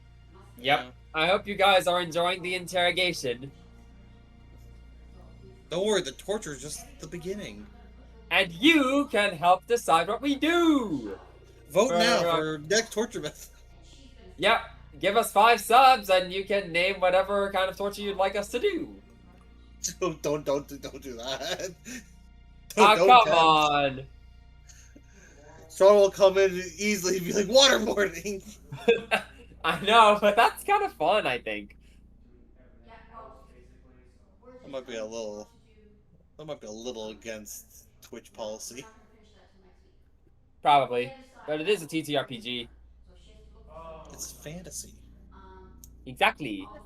I'm They will pretty torture sure, voice like, game. you can do a lot worse than, like, GTA and whatnot, right? I know. I don't. I don't think GTA has a torture simulator part. It does. It did in 5, actually. There was, like, that one scene where, like, they were, like, torturing a guy with, like... But that was a Hawkeye cutscene. right You didn't. You weren't an act. You were. I don't think there was an active. You're an active participant. I think they were. I think, like, you had to, like, click button prompts in order to do things, if I recall Oh. correctly. Might be wrong, though. I don't know that. Okay. Never played the game, just saw stuff about it on YouTube, so... Eh. On the yup But yeah, tubs. I'm pretty sure On the there. YouTube. Besides, there's games like Manhunt and whatnot. I'm pretty sure there are a lot of different games that allow you to do a lot of very messed up things that Twitch allows you to stream. So, all things considered, we're literally just describing. As long as it's not graphic. Yeah, as long as it's not too graphic, I think we should be able to, you know, be within TOS. And there is no visuals here. It's all in your mind. Exactly. Imagination. Imagination. Ooh, we can put her in the imagination box and shake it. Shaka, shaka, shaka. You remember what happened when Squidward shook the imagination box, right?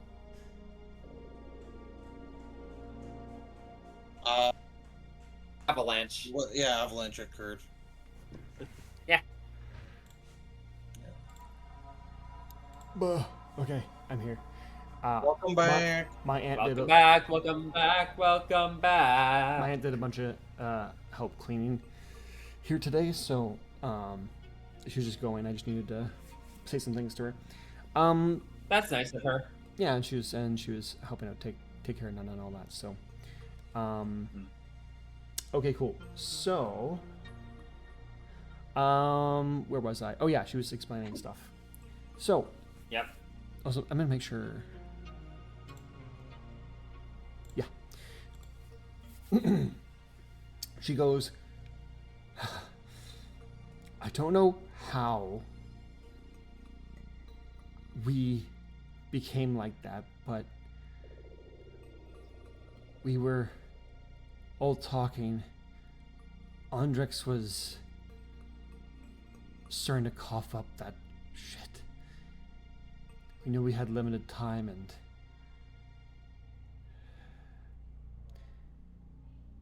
he So told what? us You to be- wanted to take us with you? He told us all to be on standby for. He was going to confirm something with you. And that How convenient. That So null only zone was our Andrex trigger. knew. How convenient. So only Andrex knew why you all were turning. no, I knew. Well, enlighten us. He knew that you would never stop. He knew because of everything that you all have been put through that you would keep pushing to go and figure out what all of this means. And he wasn't worried about you finding the real us or dealing with that. He didn't care about that. He was worried about Sierra.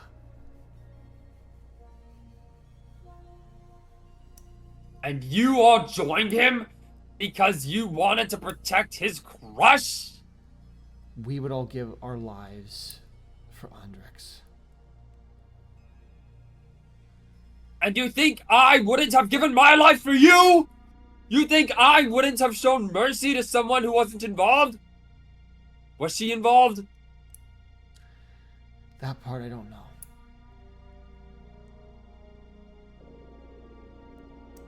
So you're telling... I can't believe you thought so little of me. If she wasn't involved, she wouldn't have been made by me. If she was involved, I would have brought her to justice. Something that none of you ever seem to have understood. I will say, this is so easy a check, you wouldn't really need to roll anything. She's like looking away in the sense that you get the idea that he never said anything to them about why this was so important, because why, like, what indication did he have that you would go after Sierra and anything? The only thing that makes sense to her in her mind, she just doesn't want to say it, is that she's involved in something somehow. Yeah, I mean that was obvious as hell. Yeah. That was I obvious as hell. I just want to make sure. Yeah. Shall we ask the more practical questions at this point, though? Fire away. What were your exact orders? Exact orders was to take out each of you. We were to split up, divide and conquer. When did you receive these orders? What the hell was your plan after?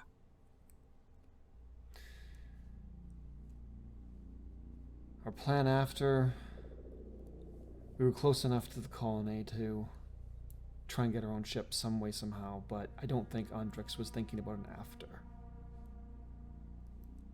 When did you receive the orders? Of course he wasn't.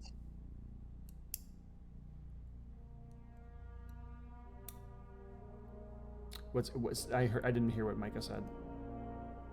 When did you receive those last orders? On our way here.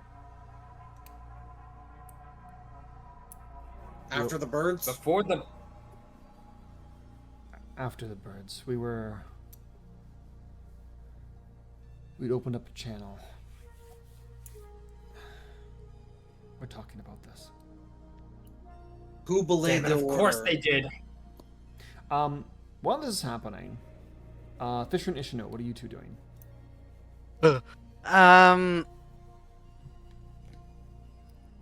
I'm honestly just like, God, my fucking side hurts, dude.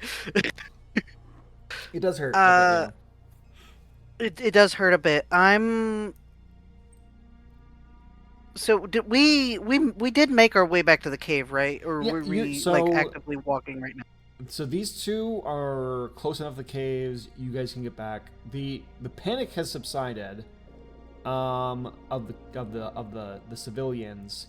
Guard had basically started rushing out. I kind of like, because you guys were having such deep RP, I didn't want to interrupt with the guard just showing up. But basically they were on their way, and then I'm sure you had told them that everything was taken care of. Handled now. Yeah. Yeah. But they were like ready to rock and roll, just a bit slower than you guys, because you guys are Lancers. You know, you're fast. You have the show. I mean, they're Lancers too. Not really. Not all mech pilots are Some Lancers. fucking Lancers they are. No, Lancers are like elite pilots. Yeah. These are like standard pilots. Yeah. Noted. You could maybe consider the. Well, no, actually, I wouldn't even consider the captain. He wouldn't even be Lancer level, really. You might be like a veteran pilot. come on. You're Yeah, he's like more veteran. have He's natural talent for yeah. piloting. Lancers are just like more, because you guys are not like, other than Coenzo, who would have been more of a the KTB equivalent of a Lancer, which is a Cavalier. You guys would be Lancer in kind of like abilities, but not really like in name. But they're kind of like they're elite trained mech pilots usually. So Lancer is what, a rank, a designation? Kind of. Think of like they're like knights. More of a title or like a level. They're like knights, right? So like they're like specialized and proud like warriors and things. But so especially in the KTB, they're treated like romanticized like heroes and knights and things like that. So, so yeah, that was kind of like what you and the Blackbirds were. Like, these guys are Lancers. Actually, I should mention one other thing. And then we'll get back. Sorry, because I went so off on a tangent. No worries. Quenzel, one other thing for you, because you know these guys. Based on the way they were fighting, you're realizing not just like the in-person fighting, but also the mech fighting. The real versions were so much better than these guys. Like, these guys are like pale copies. Like, you should have died fighting Andrex. Oh, come on. Well, maybe not. Okay, maybe not that, but it would have been way more even. Let's put it that way. He is. No, yeah. He is. I mean, he literally just sprayed and prayed. I didn't have my helmet on, for God's sakes. If he'd gone for the head, that might have been it. Yeah, it's almost like he was like slower, or he was like not.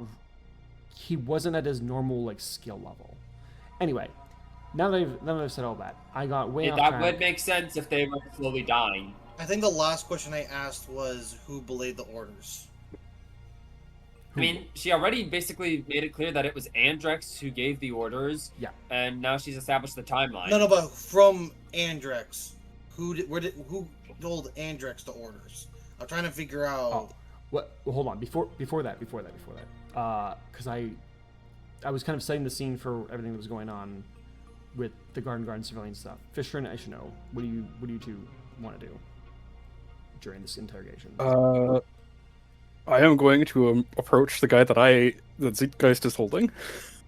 Yep. Yeah, I'm gonna kind of like check over the.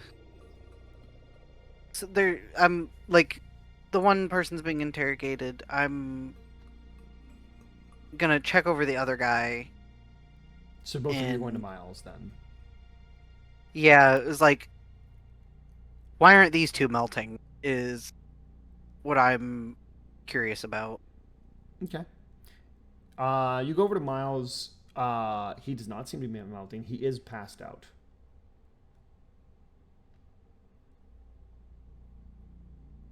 What do you want to do? That guy's like lowers him if you want to check him out. I am going to inject him with a stim to wake him up. Okay. You do. He looks around. He reaches for his blade that's not there. He looks, and then he tries to get up quickly, and as soon as he does, Zeitgeist grabs him. Because he's still in like the palm of Zeitgeist's hand. And I'm not going to make any rolls or anything like that. There's no matter how good he could or would be, he's not getting out of that. So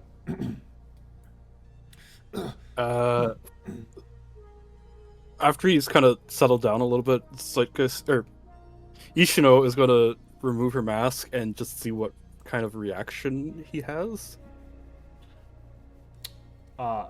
He stops struggling as his eyes go wide.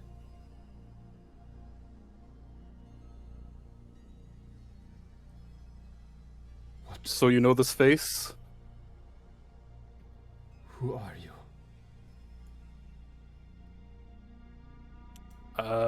Wait, he's not melting? I am. No, that's what we're trying to figure He out. doesn't seem to be.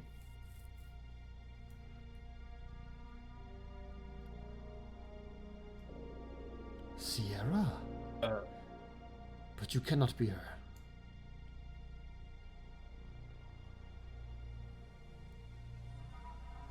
Are you sure the Sierra you know is the real one? What are you talking about?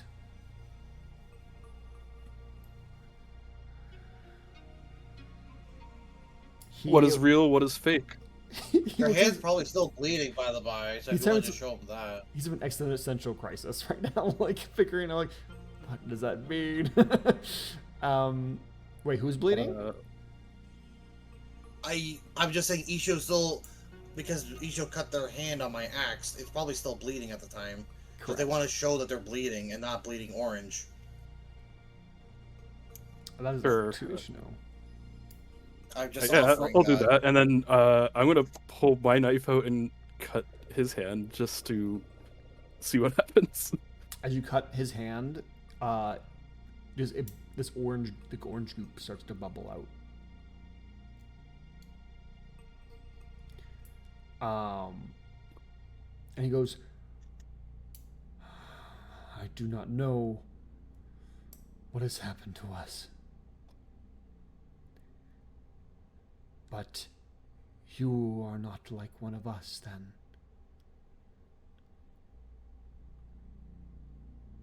Then that is you. I'm so confused. What happened to you? Does Andrex know? He did. He did all of this for you. Past tense. Ah, No, I mean he's dead. I see. But He closes his eyes. is your Baron worth serving? He opens them again.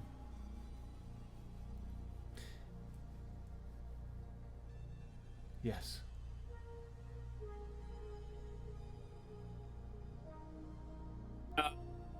And I'm listening to all this over the data plating while I'm doing my interrogation, right? I mean, I guess Anna's drones could still be doing live feeds for you too, for you guys if you want. Yeah. I'm okay. So assuming that that Kasana is still talking, I hold up a finger to say 1 sec, and then I chime in over the comm. The hell he is! That little rat has swore his whole life to the Baron from the time they were kids. He'll follow him whatever he says. He's just a slave. Don't pay any mind to anything he says about loyalty. He wouldn't know loyalty if it bit him in the ass. I assume he cannot hear this because it's just to Ishino. So, well, Yep. over the comms. So Ishino, Fisher, and technically Micah would also hear through the comms. Yeah. Also right there. I'm near Quinzel, so Yeah, I mean, you could definitely too. hear him like shouting that over, and then. I then turn to Kasana and just shrug. Miles is awake. Don't mind. Continue.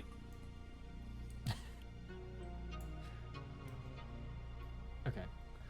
I'm just gonna out loud just go to. Sorry, who is with me? Miles. Again? Fisher? Oh, Fisher is with you. Yes. Okay, yeah. To Fisher with out the comm on. I'm just gonna. Do you want him alive, or can we get rid of him? Uh, I'm specifically doing it without the comm on, so Yeah, just so only Fisher Quite hears. well, okay, so, like, did he say he's going to follow the Baron still? Because, like, he's, like, the person he cares about is right in front of him, for all we know.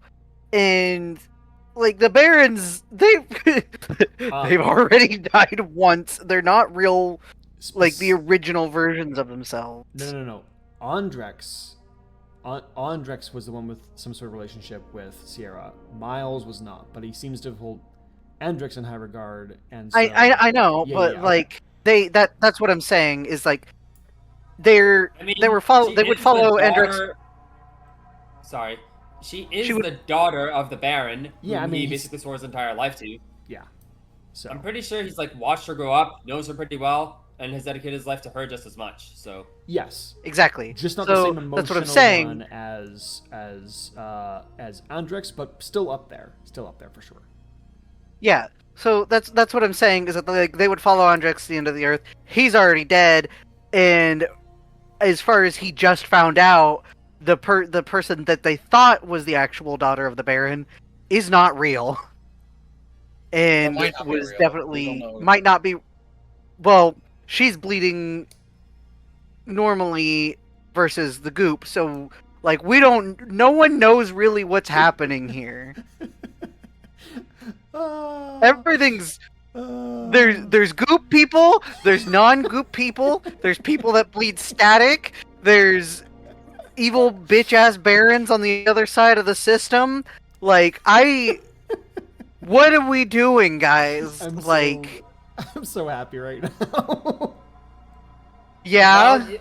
Well, you guys are comms off, so like I cannot chime in, even though I can probably still see what you're doing. I'm just gonna say this out of character. I do have a little plan of my own regarding him, but feel free to kill him if you want. Like, I'm not gonna care that much.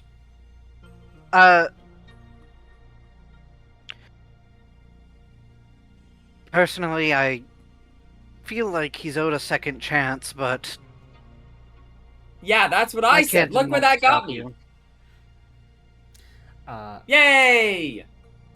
So what are you saying? Sorry, Fisher, what was the last part? I personally can't stop you, but I feel he's owed a second chance. He was given it.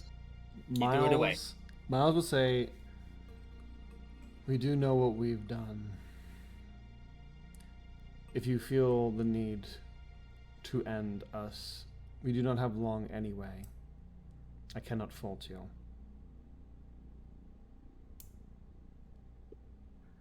I will then look up to Zeitgeist and just go, fix the problem. Pops his head. Squish. It's like a water balloon. The general intent is that he gets vaporized by the staff. Oh, okay, cool. I thought you wanted to squish I'm letting. No. I'm letting Zeitgeist have a bit of its own free will in this decision, but Whisper looks down at him and goes, "This was not your fate. Thus you must die." And basically, like waves the staff over him, and not a single drop of goop is left. The ungoopening. I still see all of this, right? Yep. No, we're by the other one. You see it in a feed, yeah, but also it's hard to interrogate one person while you're also watching the other thing. Just so you know. I mean, it's a HUD, so like I feel like it's it. probably like just a corner of my vision. Yeah. You see what's going on. It's like just a little feed playing in the corner of my vision. Yeah. Yeah, but you didn't hear anything before that. There was like nothing said for a little bit, and then yeah. So, well, so that leaves one So word. Yeah, and the last thing I asked was who relayed the orders to them above the other guy. Like, where did the orders originate above Andrex? Who actually ordered them to do this? What Andrex has told you before was correct. We all thought this is what we wanted to come and do, but it wasn't. It's like we were manipulated, like our memories just fine-tuned to think that that's what we wanted to do. I don't know who did that to us. So just falling back onto instincts is what you're telling me? They're not falling onto instincts, Micah. They're falling onto memories that aren't their own. They've been programmed and hardwired from the start to be someone else's tools and to never even know it. There's no point in questioning her any further. I still look to her to see how she responds to my question. She says, I think up until the vault, I think you'd be right about that. Something happened. Something was weird when we came back. I don't know. It felt wrong. We were wrong. But I don't know if that's what influenced Andrex, but we just... I think he knew we were all slowly dying since the vault.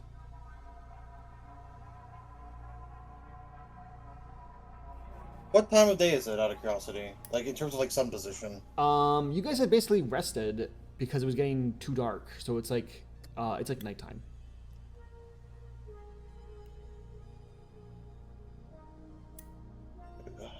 You're done with her, Quenzel?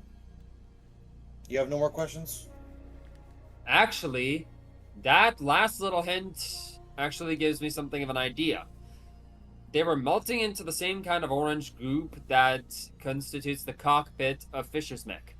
And if what they say is true, that they started feeling out of sorts after the vault, then this might not be an effect of their cloning, but an effect of their being brought back to life by Fisher's mom.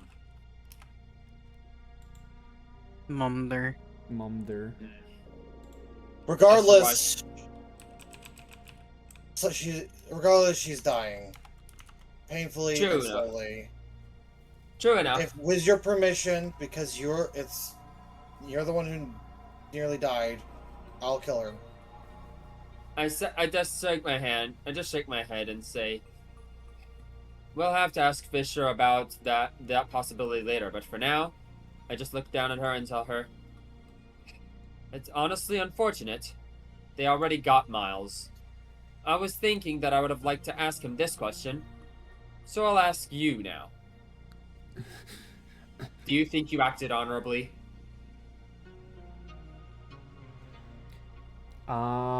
She looks up from like her position, like being like in the muck, and how am I gonna put this? She says, "Fuck honor. I never wanted to be here, but I did it for Brielle. At least I know she's alive somewhere." I just give her a really wicked smile and I say, "Not for much longer. Your counterparts will join you soon enough, be sure of that. But for now, as thanks for your honesty, I'll send you off to yours.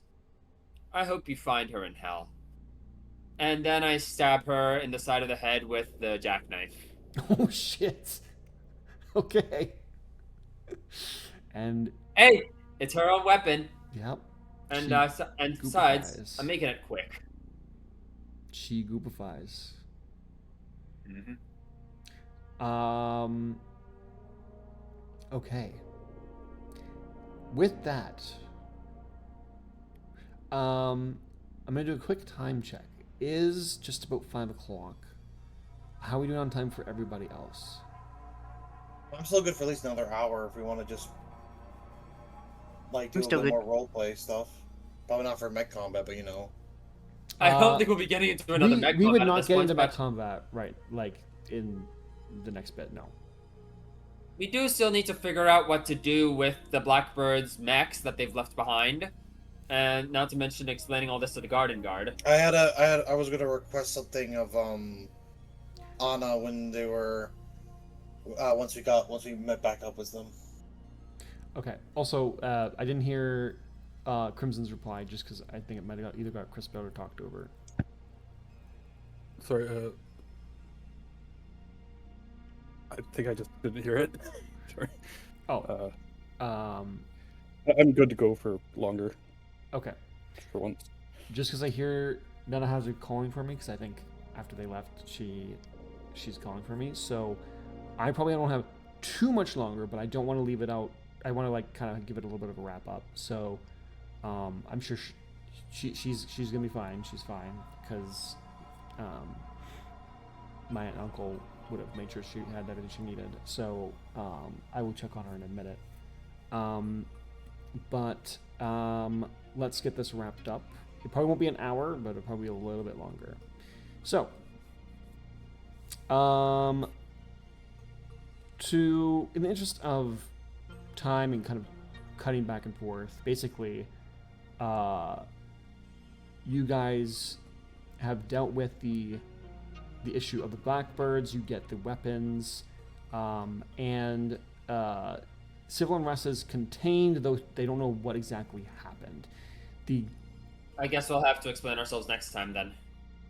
What do you explain to the guard? No. We can play a little bit longer, so we can kind of figure that out. So in that case, I ask everyone else to leave the talking to me, and then I go find the captain. To be honest, at some point he will find you, but yeah, probably both of you looking for each other. So he will go. Yeah. Coenzo, what happened? I tell him, earlier you said you didn't want to be involved in our mess. Does that remain true?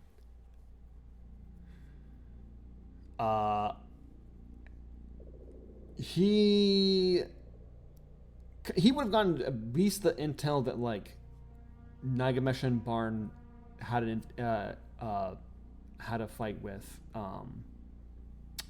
Crow, so he would go, I think so, but tell me what you can at least. I nod and say, the four that were with us, nominally at least, weren't with us. They found out that they were slowly dying from some condition. As to what exactly it was, that we don't know yet, though I need to ask one of my teammates about it. They might know more. But for now, I guess they had an end-of-life crisis and decided they wanted to take us with them.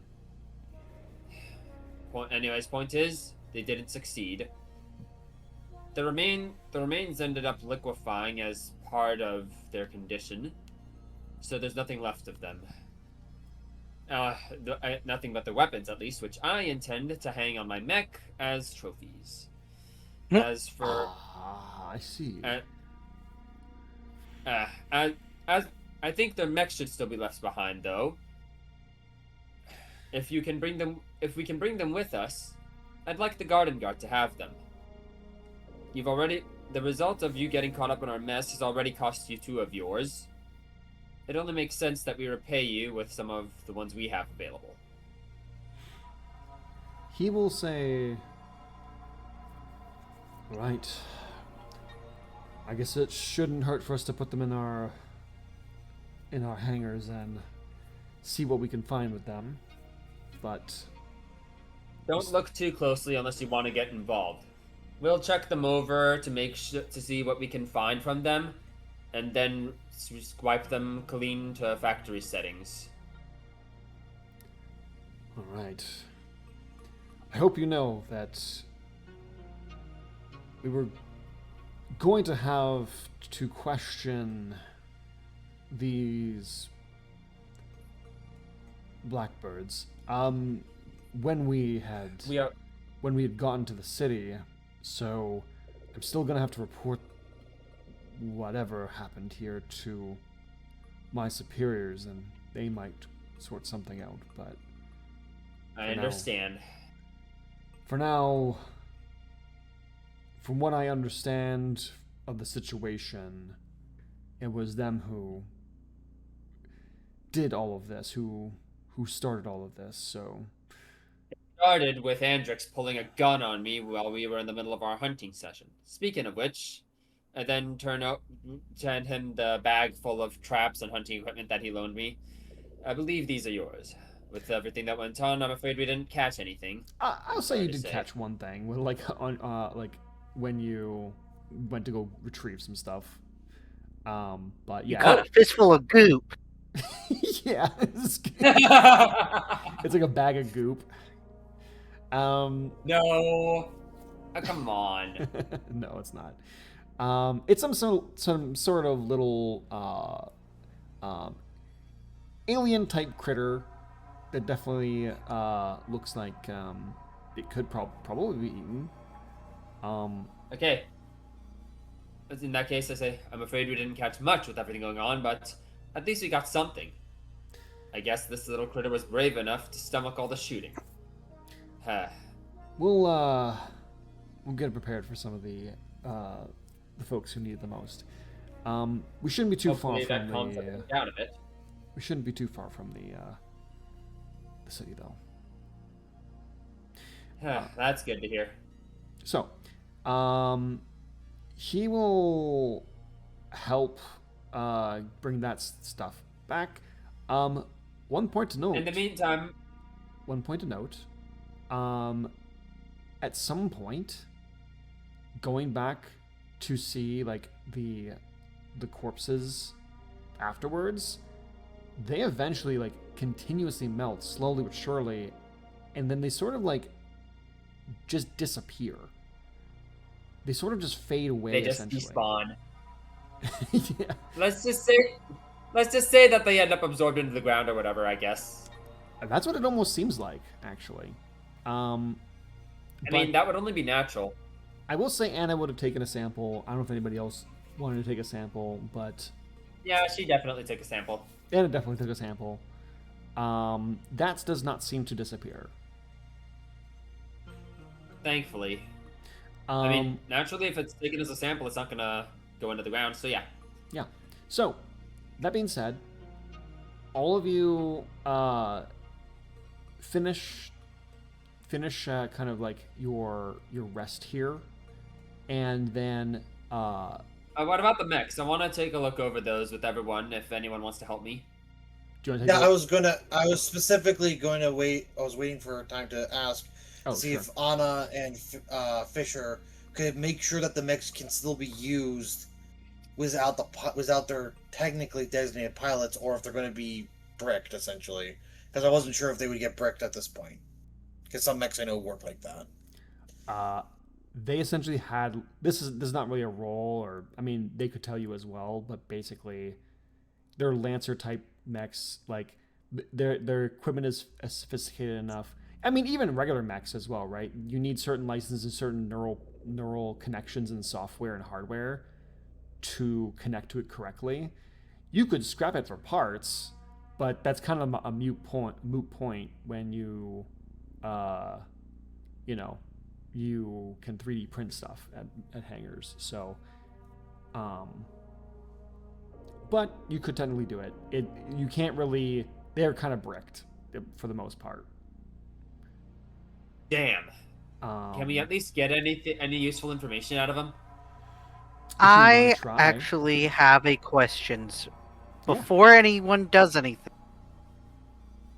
can I temporarily offload my NHPs into the mechs? Whoa! I like where this is going.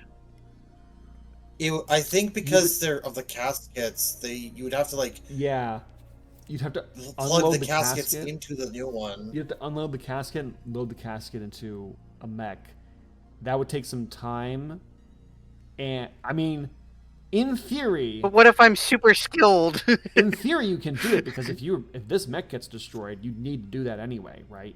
Because the casket is the casket. You would need to basically take the casket and bring it and put it in a new mech, right? So you can do that, but also your thing is Horus. It might be weird. It might be weird. Yeah, that's why I'm saying. Like I can pull it off.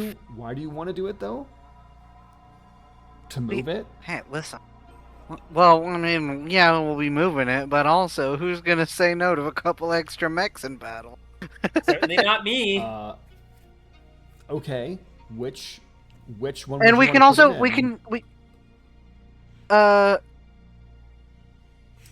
Okay. It also means you can't benefit from NHP stuff that is in your thing, though. Just so you know.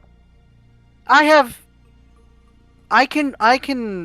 can sacrifice 2 temporarily. No. There's one casket for the 3 of them. Oh. Oh, right. Yeah. Because of the way they I don't work. think it's worth it unless you just. Yeah, trying to never get mind. It's not worth it. Yeah. I figured. Yeah, Okay, I let's figured that let's might just be look the. over the mechs and what we can. Let's just see what we can get from these things and then hand them over. You can't split them up and be like, these are my minions now. Well, I was just saying more like I can just like I hook them know. up and be like, "Hey, yo, help me walk this thing through the woods."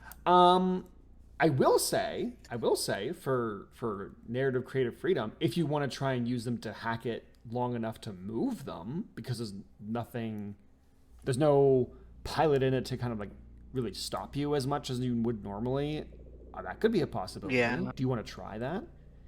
Yeah, I would like to try that. It would be very difficult. But But you could- I have 3 NHPs helping me. You do, which makes it possible. So Would we do hack or yeah? It would this be would hack, 100% be hack. This would be hack. probably. Alright. But hold on. You're gonna get your accuracy because you're working with your NHPs, right? Yeah. Definitely. For this, I cannot tell you why, but this is a risky check. Oh no. If you would like to push it, you still can. So like with a stress. It's up to you. I already took 1 stress, right? Yeah. I believe you can take up to 8 before you take a burden.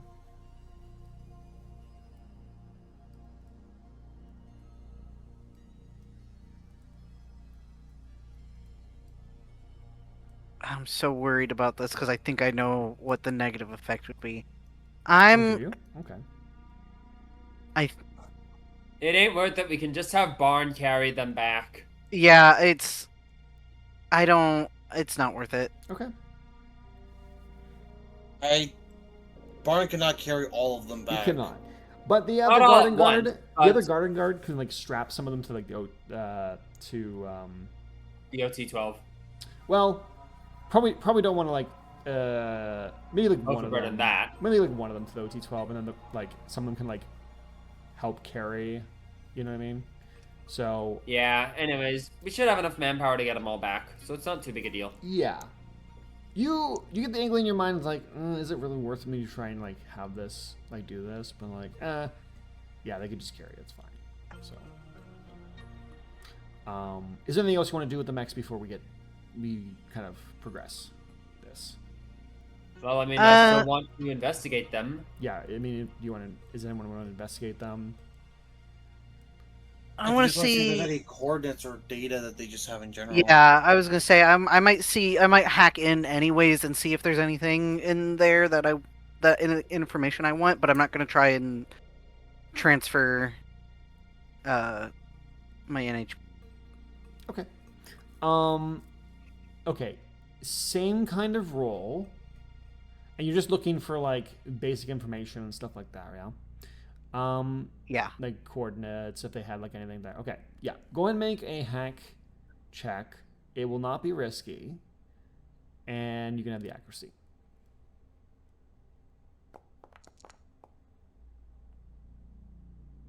$24. Okay. Nice. With it being so high, like above a 20, it's not just that you are finding some basic information. You're also realizing there is some very sophisticated safeguards placed in here, and probably not by them. Someone knew I was on this team. Okay, so let's start with some basic info, and then I'll tell you what you kind of like find as well. So the basic information you find kind of matches up with their story, where they had gone from, they basically see like last known coordinates and things like that, right? They had gone from Xionen to the to the Blue Hell, which is a planet in the Xionen system that is very close to the sun, very close to the star. It is known as basically a pirate haven. And then from there, they went from there to here. So that's where they got their pirate ship from. Yeah. Okay. So, however, there's not any like logs or anything of like, there's no like diary of them saying like why they came and did this or anything like that, right? Yeah. But Is there? Dear diary. dear diary, Today. today I went to the Metavault.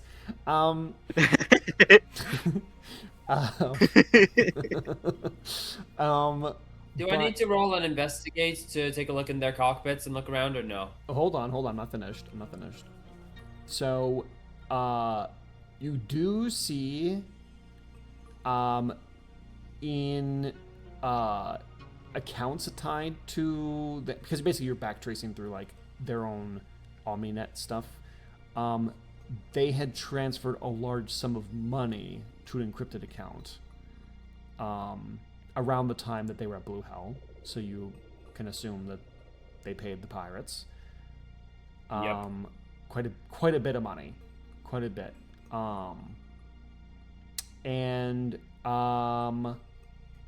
Then, as you're like, oh, this doesn't seem to be anything else that's like of use, you realize, and thank goodness you kept like a lot of like safeguards while you were like poking around in there.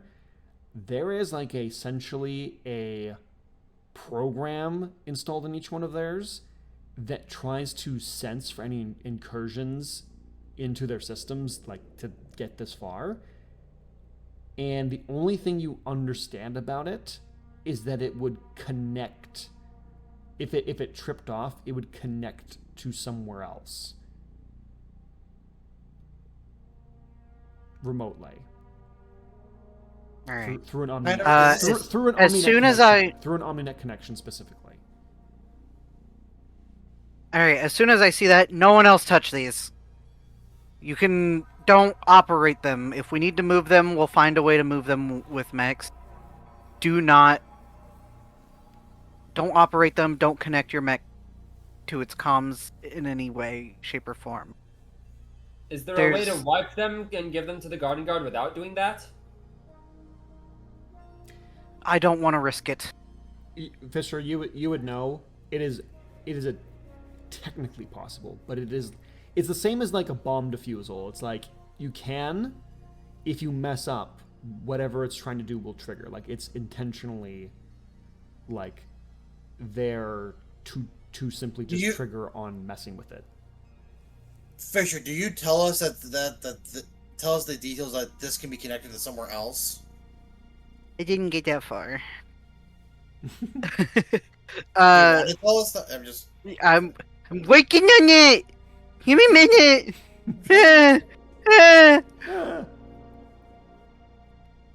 But I have my little scream of nobody interact with these.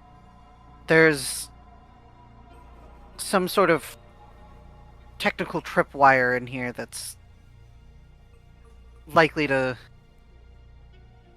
let whoever made them or sent them after us our location, and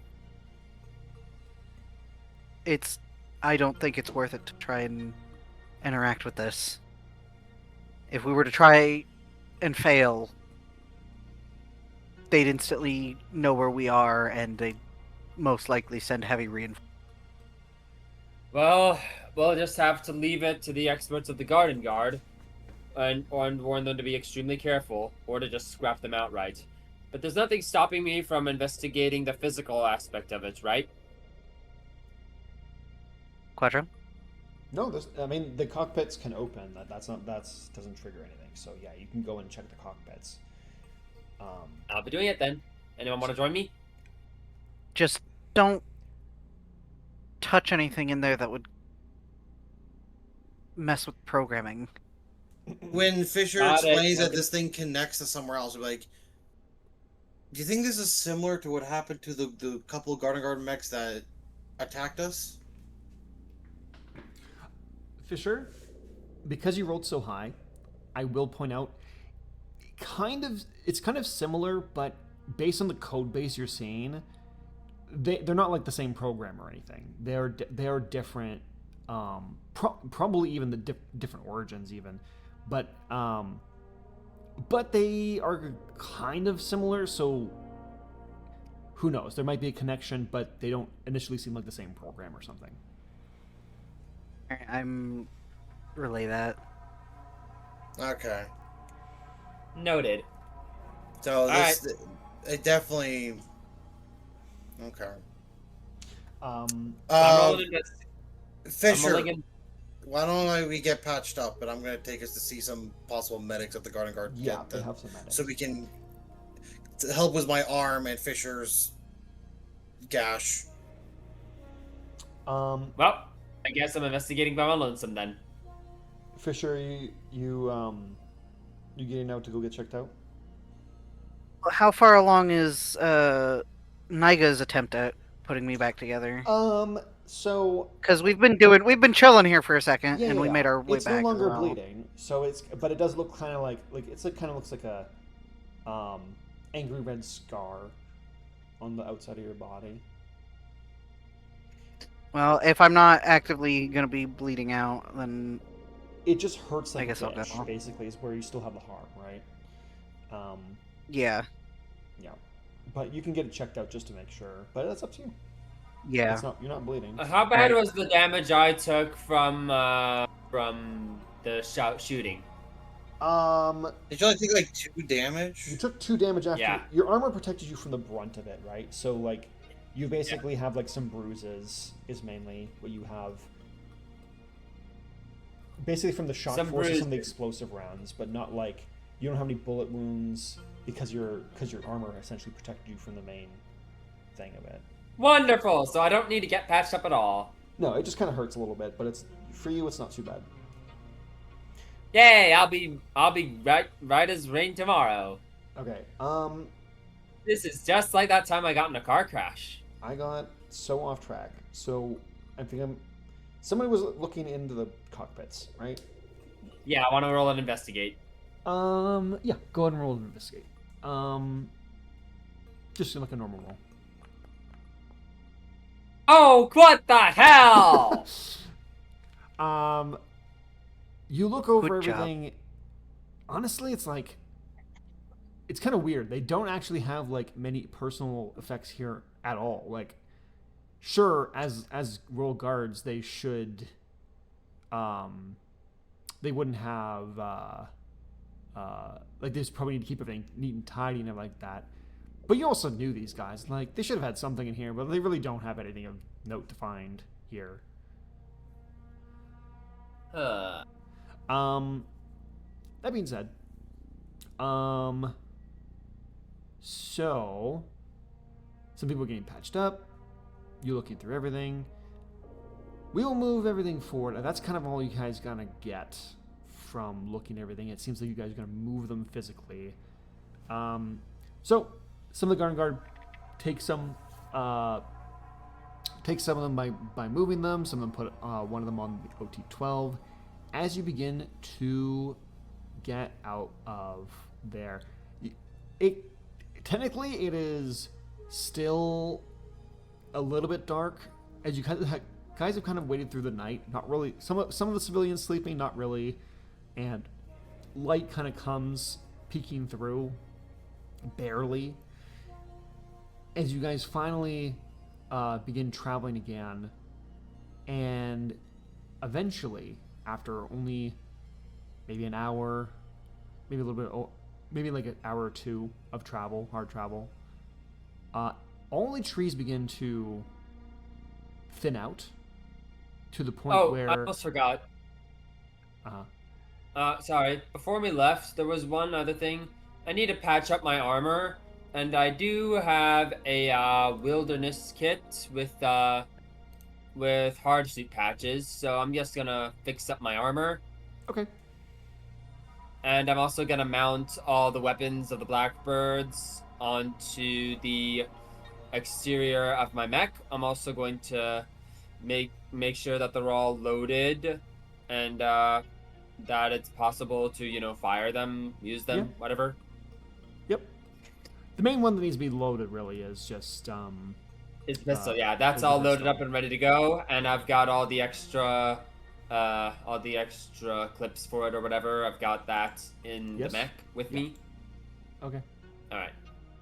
Speaking of which, are the scientists riding with us again, or are they with anyone else this time? That's up to you guys. They could either ride with you or ride in the OT-12. Doesn't matter. I'm fine with them doing whatever they want. Okay. So I just want to finish off this because then we're gonna get out of here. Actually, I need to get going.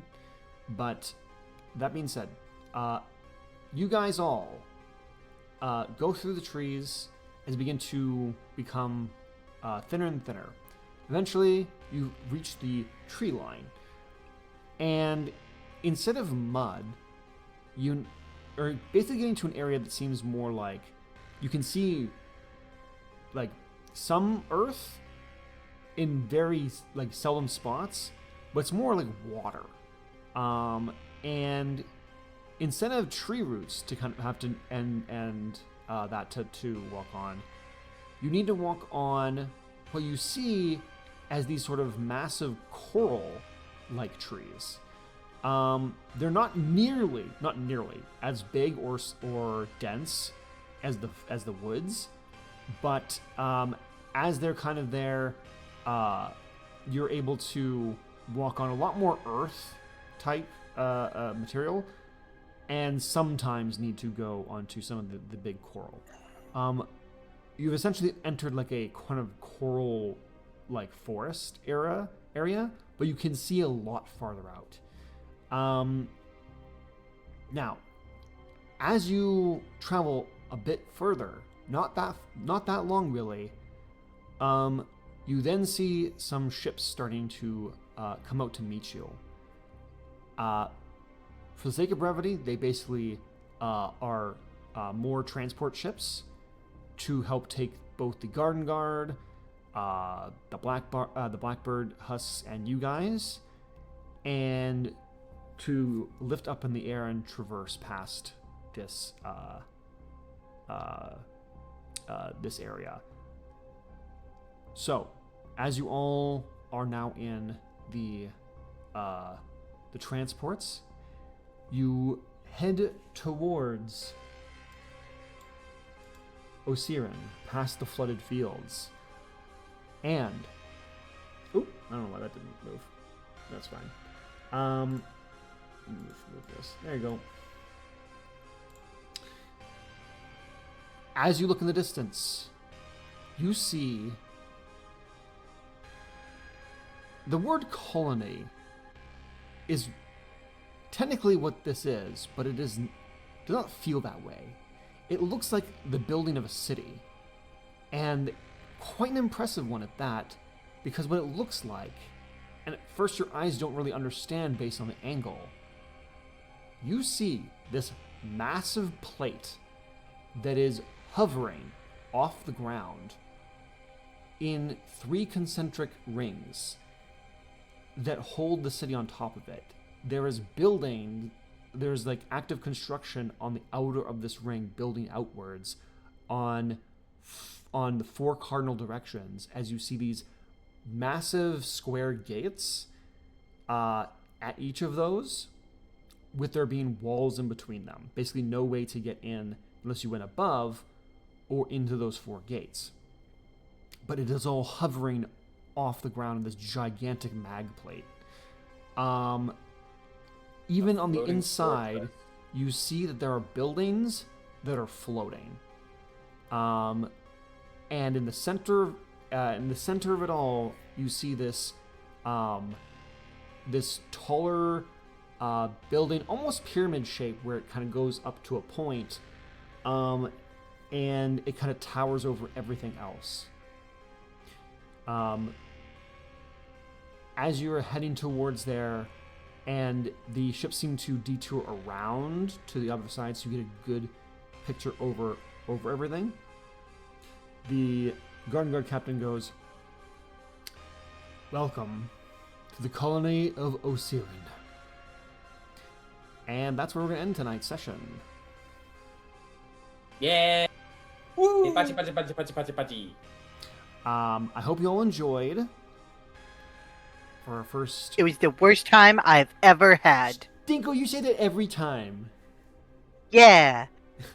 Shut up. I can't wait to use my new bond power when we get into the city. It's gonna come in real handy. I only ever have a bad time. But yeah, so I will say, you're basically Oh, being wait. brought to You hangars. said we rested, right? And that what? You said we rested, right? You technically had your rest before everything happened. So if you hadn't done your rest stuff, then you did it at the end. But So we clear stress. what? No. No, no, Aw. stress doesn't get cleared until we Stress have a full is rest. This is between like- missions. Rest them. Between missions. This is just like a short rest, not a full. Oh man. Until the mission is actually Why? How much completed, stress which are we you at? sort of just finished. It's just one, but I really like it to be none. There's short rest, long rest, and full rest. Kind of, yeah. But yeah, okay. Let's do a quick round of XP, and then we're gonna find someone to raid. Going from You want to go right. left to right? Yep. So Okay. Fisher. As per usual, I will do mine separately. Fair enough. Ishino. Okay, so I address challenges with precision, coldness, or intimidation. I mean, you did kill the guy by you did kill Miles by having him like erased from existence, and also you did take him out. So yeah, I would say yes. I expressed my heritage, background, or beliefs through my actions. I mean, Spec Ops. considering your spec ops, I mean, yeah, and also considering your story moment, I would say yes. Says because there was some RP involved in that, in the thing that I gave you with all this, so I would say yes. I struggled with issues from burdens or backgrounds. That's no. No, because you did not invoke like a burden or a background type of difficulty. That's what that was for. So. And I revealed an ugly truth about the world. Is the last one. Well, did you?